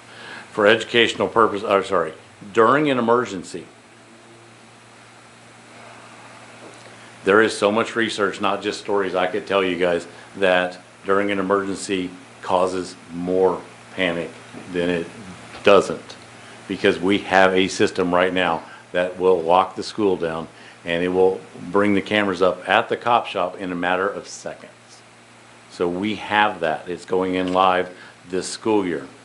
Number 3, the student needs the student wireless communication device because the student has a medical condition, including procedures for parents to contact the student during the school day, and include procedures for a student to contact the students, I read that twice, at the beginning of each school year for the purpose of this section. It's laid out a lot better. This is so much legalese. If the student needs a device because he has a medical condition, if he has an IEP or a 504 that requires something for this, for let's say translation, it is an acceptable use. So it's not like they're going to be locked up all day from every single person.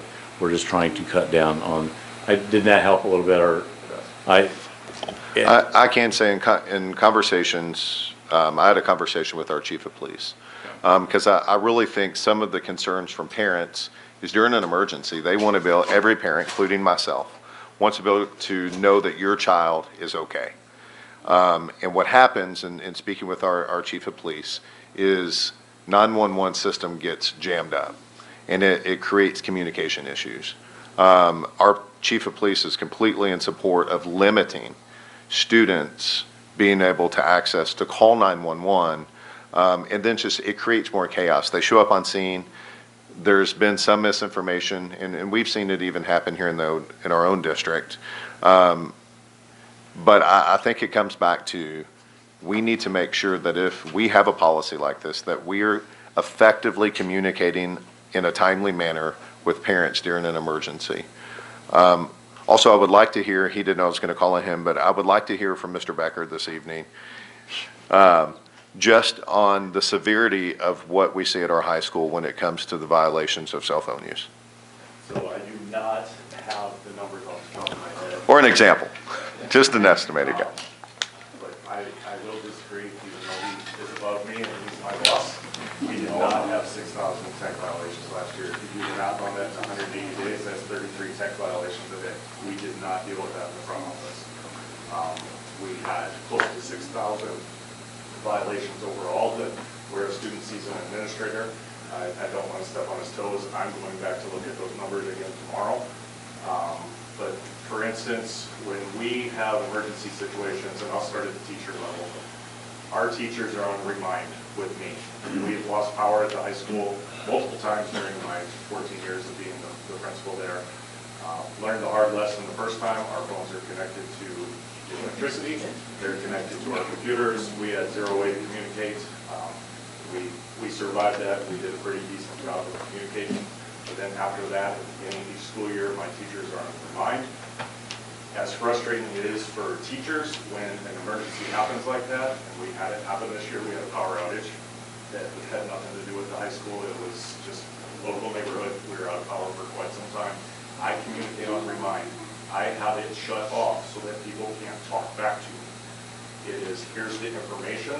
I have a job to do. I can't answer 147 staff members. It is the same situation with students. If we have a situation going on, I cannot communicate with 1,600 plus parents. Many times parents are not under the same roof, so now I'm dealing with two parents. And like you said, it's the telephone game. I mean, you can jump on Facebook with the disaster that happened most recently and go ahead and paint the pictures that everybody started to paint instead of just minding their business, and take the news from the news outlet or from the press releases. We will handle our emergencies, but we need the time to do it uninterrupted.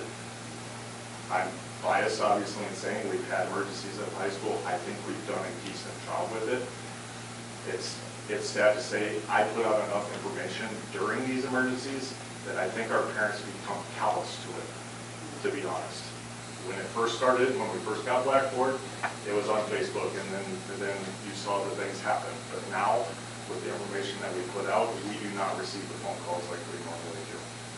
I don't know if that's because I've been an administrator for 14 years, or when it first started, I was an administrator for a year. My first day as a principal at Lake Havasu High School, Mr. Olson was there and he's laughing at me. My first day, we went into a lockdown because we had an incident that was taking place down by the softball fields, and so that was my first day as principal. Congratulations, and we communicated those things out. But complicating the cell phone issue, and I don't know if he's going to get to it. The biggest one that's on that House bill, we do a decent job at the high school of not using cell phones in classroom. Are some teachers better than others? Absolutely. Some households raise better kids than others too. There's differences. There's differences in all of us.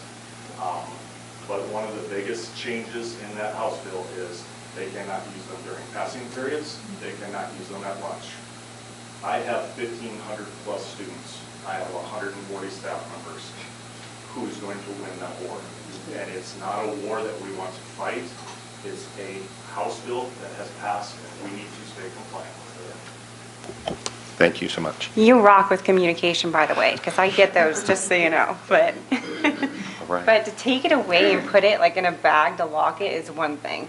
To put it away but still have it is another. And so all we're voting for with this particular item is the student code of conduct. Correct. We're going to get to the bags in the next item. Yeah. Okay. Yeah, so at this time, I call for a motion for item 6.3. I'll move to approve 6.3. I'll second. Michael Kern, Yes. Evelyn Tinsley, Yes. Lisa Roman, Yes. David Rose. Yes. All right, student services, item 6.4, cell phone bags. Now we're talking about. You are not going to be Yeah. popular this evening. No. Can I talk about food service first? No, that'll You're save me handing later. out cookies, That'll save me maybe. later. It's not going to be popular, and I'll tell you what we boil this down to as far as definitions and coming right off the state law. Definition says that the school day means that periods of time when students are at school, including meals, passing periods, and recess. Because Ms. Becker is exactly right. You cannot win that war. It's going to kind of take it away from the campus monitors, because when everybody pulls their phone out, they know something exciting is about to happen. Don't like that anyway, though. Social media platform means a website, computer application, or other digital platform that is used for social networking and or creating, exchanging virtual content. So this is the state, and we're putting these in our procedure. Wireless communication device, including personal devices and devices that are provided by the school. So that's the definitions of what these things are. So we're proposing the permitted use is students shall be permitted to use a wireless communication device for educational purposes as determined by the student's teacher or individual education IEP team during an emergency, and if the student needs the student wireless communication device to address their own medical condition. Let's say you had a heart monitor that was linked to your phone. That might be a situation, well, that would definitely be a situation if it's in your IEP or 504, they need to be able to monitor that. So all access to the internet using the district's network must be in accordance with the district's technology use agreement, which is already in place. Students may use their wireless communication devices before and after school hours for personal use, including on school transportation. Students are required to use their wireless communication devices in conformity with the student code of conduct. Students may not use the device to disrupt the educational environment, because that does happen. And so contact with parent, legal guardian. I'll give you this is part C. Students may contact their parent, legal guardian during the school day with express permission from a teacher or a staff member. Parents, legal guardians who seek to communicate with their student on the student's wireless communication device during the school day may contact the school's front office. So if you said, I need to talk to blah, blah, blah, you call the front office, they have them bring it up, they'll take their phone bag, they'll unlock it, they will communicate with the parent, lock it back up, and go on. When we first started using these, parents were like, I need to text them that after school they need to go blah, blah, blah. Go ahead and text them. When they get it out of the bag, it's going to be sitting there waiting for them. Okay. Restrictions, broken down into two categories, K through 6 and 7 through 12. So students are permitted to have wireless communication devices in their possession while on campus during the school day, subject to the following restrictions. Restriction 1 for K through 6, devices of these age levels are discouraged. It is not the best thing in the world for the developmentally for that age. Before or after school, students may use their wireless communication device before and after the official school day. This is all coming in compliance with the law. For elementary, for K through 6, storage wireless communication devices must be turned off and stored out of sight. In other words, a backpack during the entirety of the day unless instructed otherwise by a staff member. During instructional time, students will use their wireless communication device during instructional time if, basically, when it says if they are by a teacher or a staff member for an educational purpose. Students may use a wireless communication device through text call, or may not, sorry, wow. Just contradicted myself. May not use wireless communication devices to text call, access gaming, or for any other non-instructional activity during the instructional time periods. And social media networks, students may not access social media networks during the instructional time periods except for expressly permitted by a teacher or staff member for educational purposes, and locking storage bags are not going to be provided at the elementary level. I can stop there for any questions for elementary section. So the expectation to be compliant parents would either their kids don't have a phone at all, or if they do, they leave them at home, or they leave them with the parent, or if they do take it to school, it goes in the backpack Turned and off, it just and stays that's there. basically what happens now. Okay. At the elementary, if I'm correct. Yeah, yeah. I have just a question on smartwatches. They go, it applies to wireless devices. Yeah, the smartwatches are connected to the phone. Some of them have their own phone number and they can, yeah. The technology, the way it's going, the glasses are going to be next. And you have to go No, they tried the Google glasses and they were an absolute disaster. No one has them anymore. No, they tried that. They're coming. Technology will bring something else on. Cell phone is something that's fast already. Yeah. Seems like a big way to micromanage something you can't control. Welcome to my world. Yeah. Any other questions? Sorry, on the elementary part, and I will go through the restrictions for K-12 or 7-12. Since we are broken up with elementary being K-6, the other part is broken up for 7-12. When I referenced, I didn't mean to leave the high school out. When I referenced the middle school just has them in their lockers, hands off. But the bags also cut down on theft and or damage, I will tell you that. For 7-12 restrictions, before school, same thing. Students may use their wireless communication device before the school day officially begins in designated areas such as the cafeteria or the common area. Once the educational day starts, they have to be put away. So after school, students may use their wireless communication device after school hours for personal use. Storage during instructional time, wireless communication devices must be turned off and stored in a provided locked bag. The locked bag with a cell phone or any other ancillary device. Smartwatches, because they're getting to the point where they're just about as powerful as the phone itself. And or headphones, earbuds, because why do you need your earbuds if your phone's in there and turned off? Will remain in the possession of the student for the duration of the instructional time period unless instructed otherwise by a staff member. And I'll get to how the bags work here in a minute. Used during instructional time, students use their wireless communication devices during instructional time only when permitted by the teacher or staff member for educational purposes. Students may use a wireless communication device to text, may not, I did it again, may not use wireless communication device to text, call, access gaming, or any other non-instructional activity during instructional time period. Social media networks, same exact thing I said earlier. I'm just trying to, so you don't fall asleep listening to me. Locking bags will only be unlocked at the conclusion of the instructional portion of the day. If your kid checks out for a doctor's appointment at noon, they will not leave that campus without unlocking that bag. Or if they do, they'll only do it once because they'll have to go till tomorrow to unlock it. So, Senior ditch day. last senior dish day, I found them all at the IHOP and made them go back to work, go back to school. They didn't like it when I walked in. The unlocking devices will be made available at the exit of the building or in a location designated by administration. So anything on K on 7-12. Just for 7-8, okay, because I'm still trying to think through how this would look at the high school. But for 7-8, instead of purchasing a bag, what if we utilize the current system that we have? We have the cell phone hotels in the classrooms. Whatever the child's first period would be like their home room, let's say, and they put their phones in that cell phone hotel, and it stays there until the end of the day, and then they just go back. Maybe we release them like 5 minutes early or something like that, and they go back to their homeroom and get their phones before the end of the day. Is there a reason why? Because, I mean, if the whole idea is to prevent students from having it like during their lunch and their passing period, wouldn't that accomplish the same thing without us having to spend money for the bags?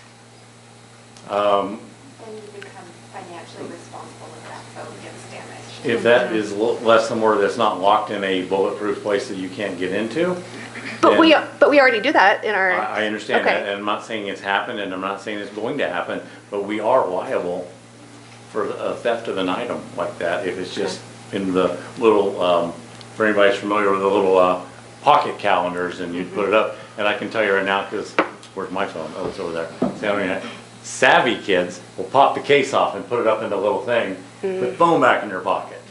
And they go, oh, look, yeah, mine's right there in number 4. No, it's not, it's the case. Could they do that with the bags though, too? Here's the caveat. Okay. You get caught with your phone outside the bag, it's an instant. There's no argument. There's no, oh, I forgot. Just not. It is one of those things. And the system is very. This company is worldwide, and they are really good. They come in and train. It's part of the cost. They come in and train. They help you implement it. They help communicate to parents with concerns. But I'm telling you, like I said, the only time I ever had. Well, I shouldn't say that. I had one other that had a phone locked in that bag. But then he was caught on a phone. Well, the parents were really happy when I caught the other phone because it was a burner phone that the parents didn't even know about. And of course, what's the first thing Dad goes, you selling drugs? He goes, no, I just wanted to talk to my girlfriend that you don't approve of. And yeah, so, yeah. We have a question in the. Sorry.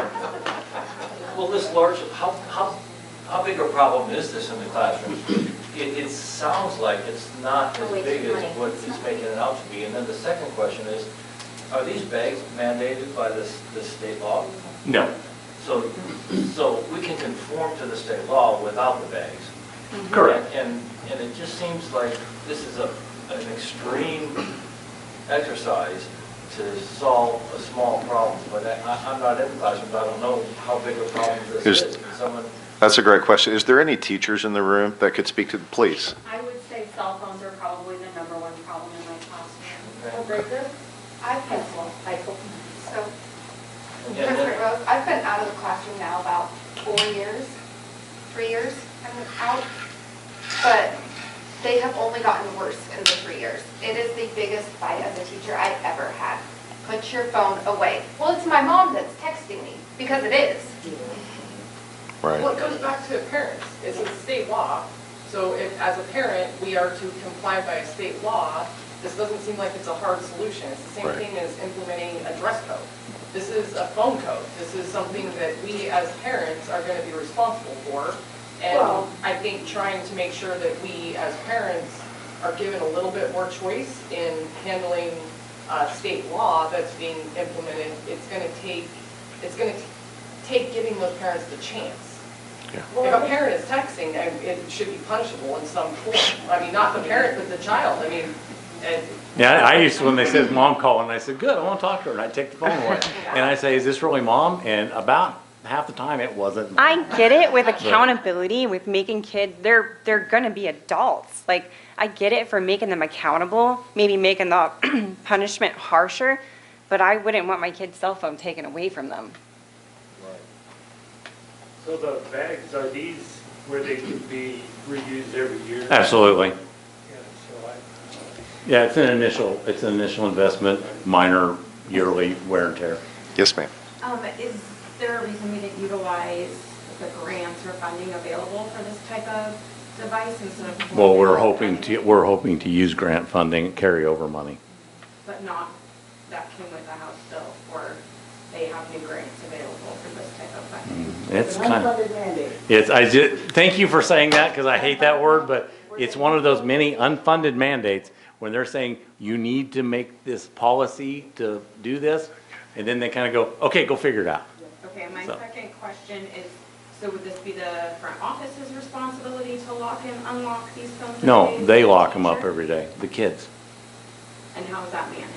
Because you were talking about the theft from the hotel, like how is it managed differently in the classroom? The policy will be that you put it in there. You get to keep these bags, by the way. There's a slot for their ID. So you keep the bag on you, so you come back and you slide it in there. You know, if you forgot, oh, I forgot to put it in there. Okay, put it in there now. But we're talking like 3 minutes after the bell rang at the beginning of the morning. The kids are savvy. Has their own bag. Correct, and they keep it on them the whole time. There's a great video on that Yonder website. That It is. Shows it. Miss Bagby. Is there any way this could become like a work session and I think that's a have great further idea. discussion and Yeah. get input from the teachers and Agree. parents. Absolutely. I'm just trying to get us up to speed with state law, and this is just a proposed option that I have used before that I know works. Yes, ma'am. Yes, ma'am. Not to be there being a jerk again, but I really do think there should be something voted on Will Matt's here, being that he is more in that field and understanding it. In regards to your question, there has to, if it's a law, there has to be some kind of a requirement to comply with it or a consequence that's by law, they're going to apply. So, I mean, in your statement, I looked these bags up, they're tiny. You're not going to fit a tablet in this, you're not going to fit earbuds in this. You don't put a tablet in there. It'll fit the biggest phone in there, trust me. Yeah, But those are the old, that's those are the old ones. Okay, and then my question was gonna come to, how many are you gonna get for $75,000? But then my other statement was also gonna be, if you're requiring these kids to lock these up, what's the difference in saying, I'm gonna write you up, and after 3, I'm gonna allow the law to go after your parent for you not complying? If it's a law, it's a law. That's pretty extreme, and when, Well, extreme is but taking their phone from them, if their parents pay for it, they send them to school with it. I understand, but in compliance with the law, as a parent, you're not the one that pays the penalty for compliance with the law. The law is written for the board to come up with a policy to be compliant with the law. So in other words, Then maybe there's that's what we nothing you should can to do. those parents, and nothing you can do to those students, and nothing you can do in general legally. So, To be clear, we wouldn't. Make a policy we either do or don't comply with. It's state law that we comply with this policy. It's not state law that we have the yonder bag. So that's what's still up for discussion. And then to be clear, we wouldn't be, if we did, I'm kind of undecided on this one right now, but if we did implement the yonder bags, we wouldn't be taking the kids' phone from them. They would still have the phone in their possession. It would just be in a bag that disables them from using it. That we're not taking their phone from them. How is it unlocked then? In the pockets. But we're not taking it from them. I see what you're saying, but we're not taking it from them. The key is at the entrance or exit to the school. They can't unlock it See, that's what I'm themselves. not good with. Okay, so on a Friday, they forget to unlock it, now my kid goes without and mind you, my oldest is 10 and autistic, he don't have a phone, but eventually, I mean, I have to understand their side of it. All weekend long, my child now doesn't have a phone, and I'm working all weekend long, he's babysitting, and now I'm screwed. You know, what if he's babysitting my younger child? I mean, I'm fighting for people because, like I said, my daughter has a tablet, her dad pays for it, but at the end of the day, if she has no business taking it to school. She's in 3rd grade. You get my drift, but in the same moment, as a parent, when you do make that decision to send your child to school, or you send your child with a cell phone, it's because the purpose is for that child to utilize it when it's necessary. Yes, children are a little pain in the butts. They don't always listen. Neither do you, neither do I. Yes, they need to learn that lesson, and if that lesson comes with write-ups and suspension and, you know, things I'm sure he has attempted to imply, but it hasn't been enforced heavily. I think putting a block on their signal prevents it's like putting your gun in a safe as opposed to on your hip. This doesn't block Now we the have to signal, this fight doesn't to block get the to it signal. To get to it if they need Blocks it. the ability. It Yes, doesn't ma'am. block the signal, the biggest ability to use it. Signal blockers are actually illegal. yes, ma'am. Okay, so I kind of have an unpopular opinion here, but I would invite everyone to go back to the 90s. Think about when you were in school. I know when I was in school, I didn't have a phone. I didn't have a pager. So we're over dramatizing this whole issue of being like, oh my God, my kid's not going to have a phone. I was able to call my parents if I needed to when I was a kid in school. I'm sorry, but I agree. We are relying too much on technology. They've already proven it. We're getting too heavy into this issue of, I can go right on my phone and have AI type up my report for me. It's not good. Yeah. Thank you for that. So I think think about that a little compared bit. to the Just night- remember that there was ways that we still contacted our parents without having a phone on us 24/7. Well, and coming through this way, I mean, I'm not that old, so for me, I came through it, and teachers didn't allow cell phones to be used. So it goes back down to. Well, we would also get our butts whooped too. So, Yeah. I'm just saying, that's kind of. But I want to go back to how do they unlock? It's a proprietary magnet lock. And trust me, lots of people have tried to break into them. Trust me, if any kid's going to get, oh, I'm going to figure out how to get into that. And they've even improved on it. It's even So better. you're just reassuring that if my child doesn't unlock it on Friday, he's screwed all weekend. No, I'm just saying, I'm telling you right now, a teenager that doesn't unlock it before they leave will never do it again. I mean, trust me, by 8 p.m., they're calling everybody they can think of, can you please let me into the office to unlock this? Nope. All right, Chuck, thank you. We're going to Sorry. bring it back to the board now. I appreciate it. For Sorry. discussion, I do appreciate Ms. Bagby's suggestion of a work session. Obviously, this does have to go into policy. It is a state law. This board is required. But I really think that we need to look more at what that policy will look like. Is there something else we can do besides spending $75,000 for bags? We need to look at our options, look at our policies, and hear from parents. So I think that we need to have a public work session, invite our teachers, parents to involve, hear from the feedback in that as we develop this policy. And I think, Chuck, it gives you the opportunity to check on those grants for funding as well. Correct. And I can get that company to come out here and talk to you very specifically about it. What's a if we have date for work session. compliance?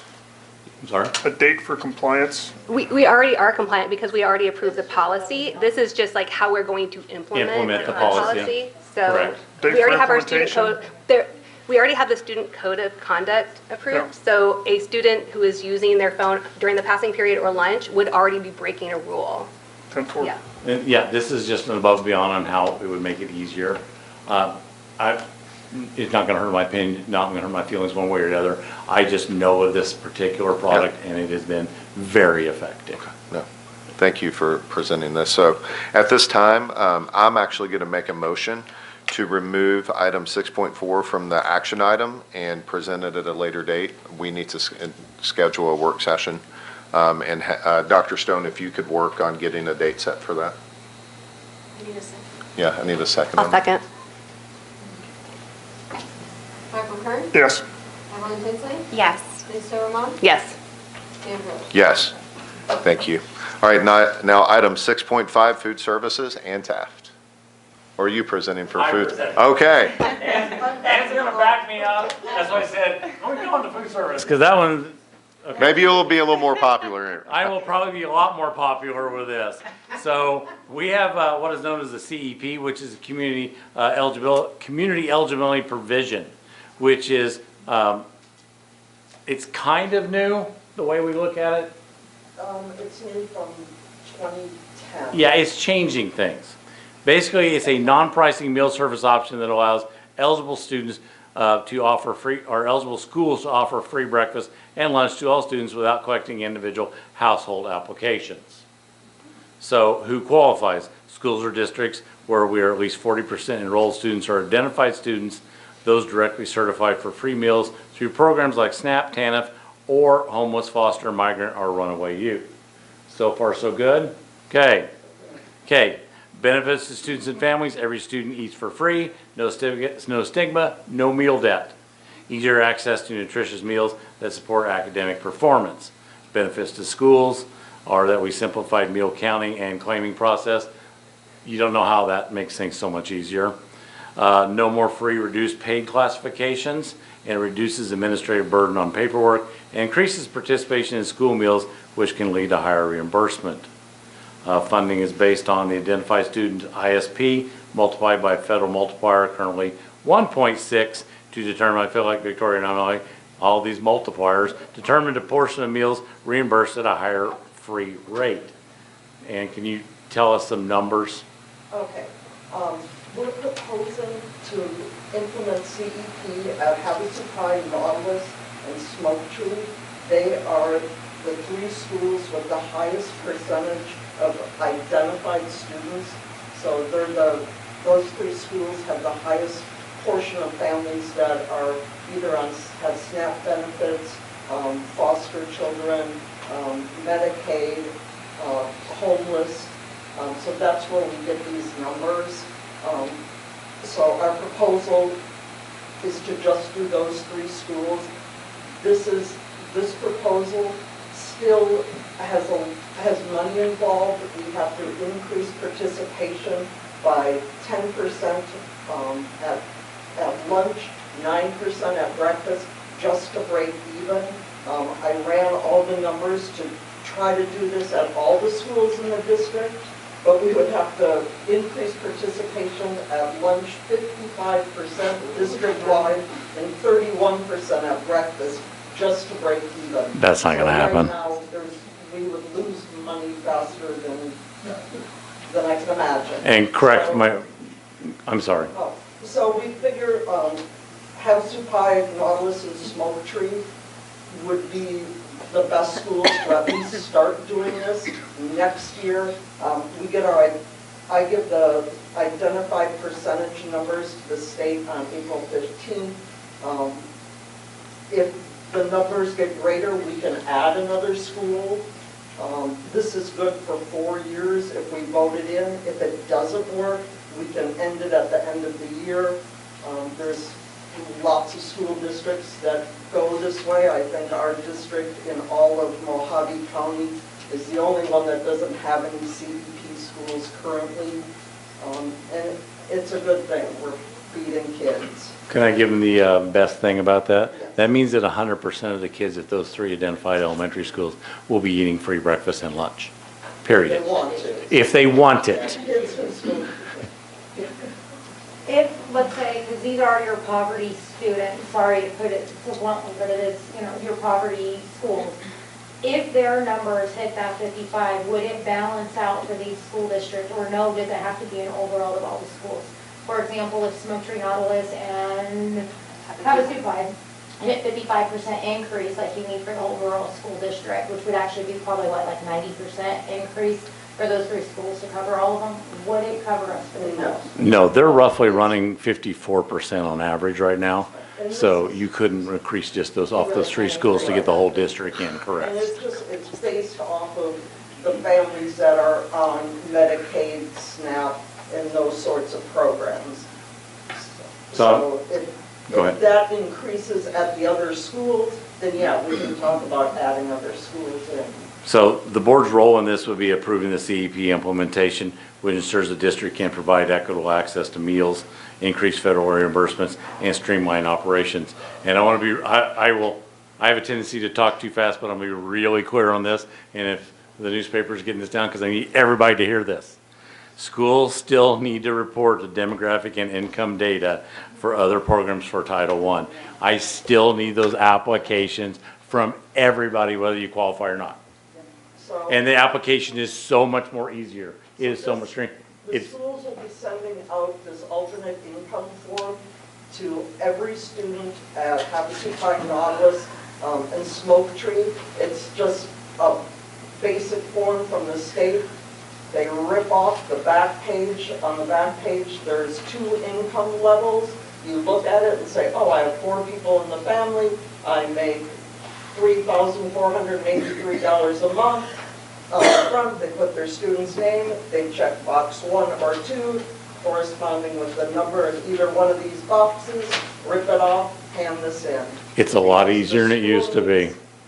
This demographic information to retain title funding and some E-rate funding, but E-rate funding is going out. You have a question? I'm sorry. Yeah, sure. So I understand that obviously everybody this is something we're like, wow, this would be really great for all of our students to be able to get, and that's obviously not possible. Would it be a possibility to look at just maybe adding Oro Grande, as they are the only other Title I school that's not receiving? Right, and actually right now they don't have enough identified percentage of students.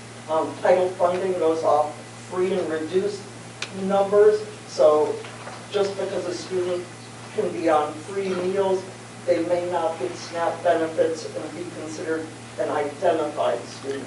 The more applications we get in, because this was as of April 15th of 2025. So we can build up. So we can build for next year. And so if populations change and demographics shift, and if the form is so much easier. I can remember arguing with people because it was like a 4-page form, 5-page form, and they're like, I don't want them to know how much money I make. You just find an area and go, okay, I make this kind of money. So, any other questions, guys? Sorry. I'm a big supporter of this kind of program. I think it's going to help us address possibly tardy students at some of our schools because I think the breakfast component of starting out their day is sometimes time consuming for families, and this will take that off your plate, literally. You can just send your kid to school and we will take care of breakfast. And then the other thing that I wanted to point out is that this program, or the success of it, really depends on community and family participation. So I think sometimes when people, they hear that there are free lunches available, and I will go back to COVID as an example, where we were able to expand meal service to all of our students at no cost to them. Some people don't take advantage of that because they feel like, well, I can't afford to send my kid to lunch, so I don't want to do that because I feel like I would be taking a meal away from someone who needs it more than my kid does. But with this particular program, the more participation, the better. So even if you are a person who does make your kid lunch and sends them to school with a sack lunch, having them at least get like a milk, a fruit, and a veggie would count as participation in the program from our point of view. And so that would help our schools retain this program for the future.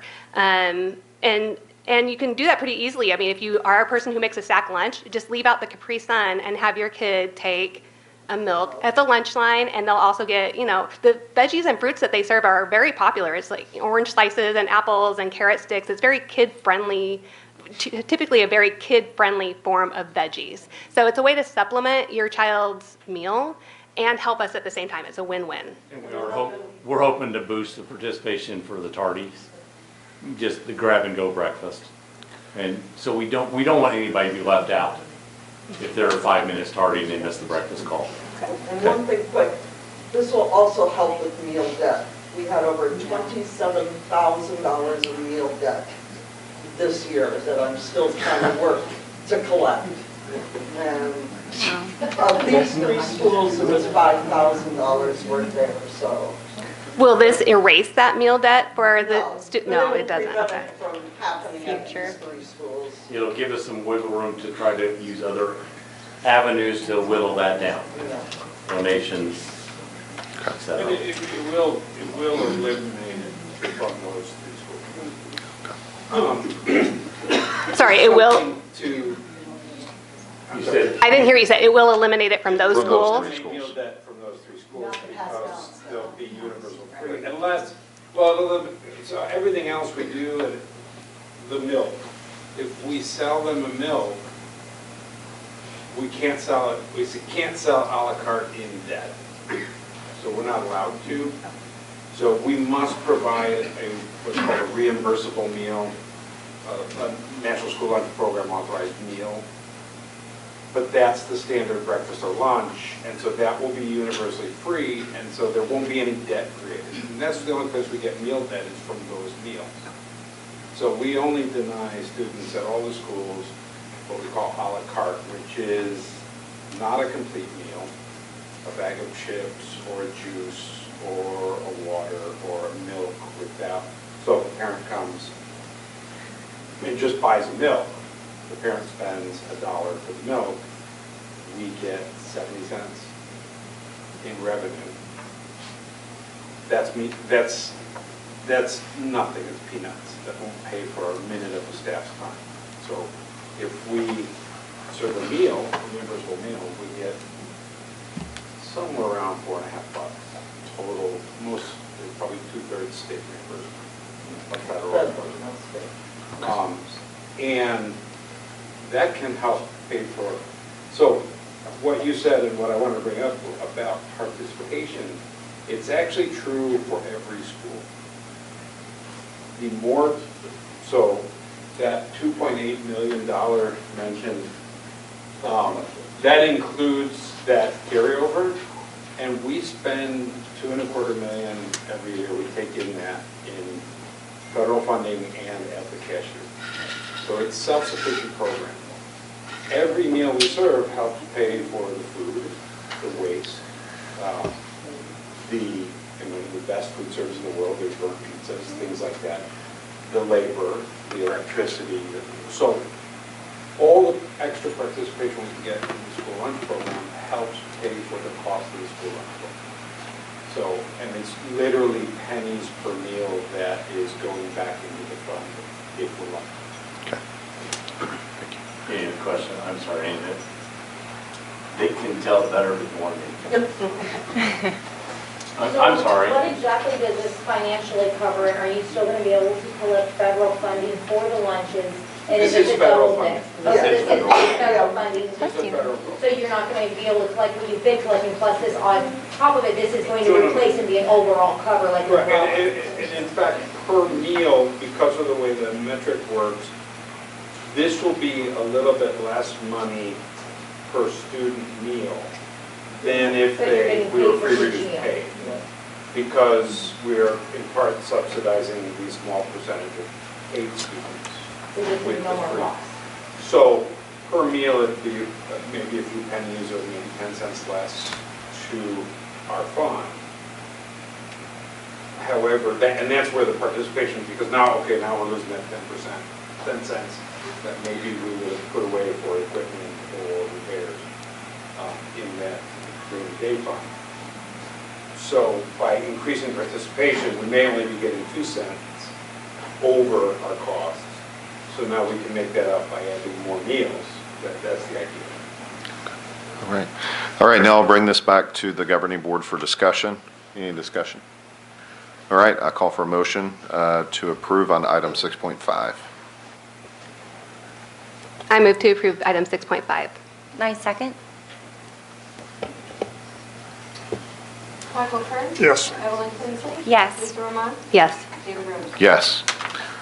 Item 6.6, business services, fiscal year 26 adopted budget.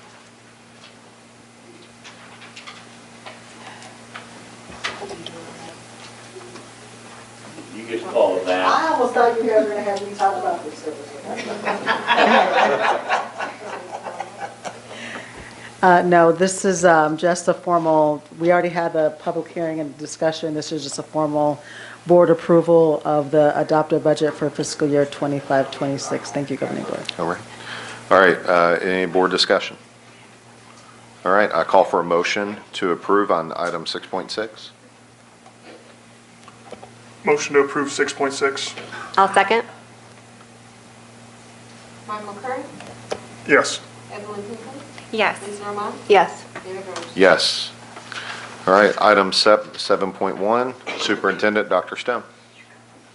I just want to congratulate Dustin. I know he put in a lot of work to accomplish that certification. And also thank all of our directors this evening for their presentations. Really appreciate the work they have put into all that. And we are looking forward to a great start of the school year, which is coming up very quickly. All right, thank you, Dr. Stone. Any governing board members have any? So am I supposed to follow up with you, David, or whatnot, when I brought up about the high school and the parking passes and how that teacher brought it up to me for the fact of like, it took hours to get a parking pass for her kid, and she was kind of bullied in the line because there wasn't very many people there. There was like 1 or 2 people or whatnot. Called on me before. Come on, he's, go ahead. Perfect timing. So we met with that parent last year. It was a perfect storm. We were at ATM. There were no administrators on campus. We made changes immediately. We met with that parent. When she left my office, she met with all 3 administrators. She was happy as a clown. She wasn't happy with what happened, but I can't change the past. Yeah. We made changes to where kids come up just like the old department store days. You pull the number and your number gets called up. We also separated out this year that seniors were able to get their passes on Tuesday, and then everybody else was able to come on Wednesday. By 10 o'clock in the morning, the day of the seniors, everybody was gone. Same thing happened the following day. There was really no line. So that was addressed and changed. So I am not real sure why she's still upset about that. It was something that was brought up and I didn't mention it, no? All right, thank you so much. Be present those days, you guys, one of you guys go and be present those days, see how it is firsthand from an outsider looking in. Not saying you're lying, just saying. What about the lights for the school fields? Do we put that on the agenda? We will need to discuss that with Dr. Stone, get on the agenda. Talking about lights on some of the ball fields.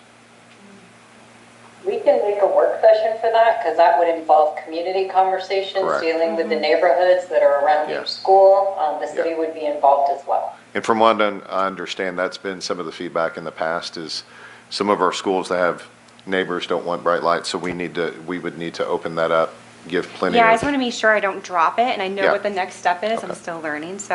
I Okay, wanna so make sure I Dr. Stone, could we continue. note to make a work session for that as well? We can combine it with our other work session. And then, anything else? I have a couple of announcements I'd like to make. We have had some staffing additions and administration at Thunderbolt Middle School that I would like to announce tonight. Hannah Clifford has been named the new assistant principal at Thunderbolt Middle School, and we are extremely excited for her. And then Carol Nowakowski has been named the teacher on assignment and dean at Thunderbolt Middle School. And I know her friends at Oro Grande are sad to see her go, but she is excited for this new opportunity, and we're excited for the new team that will lead Thunderbolt moving forward. So that's all I have. Is there anything else? All right. If nothing else, we need a motion to adjourn. I'll move to adjourn. A second? Michael Kern? Yes. Evelyn Henson? Yes. Lisa Roman? Yes. David Rose? Yes. Have a wonderful evening. Thank you for being here.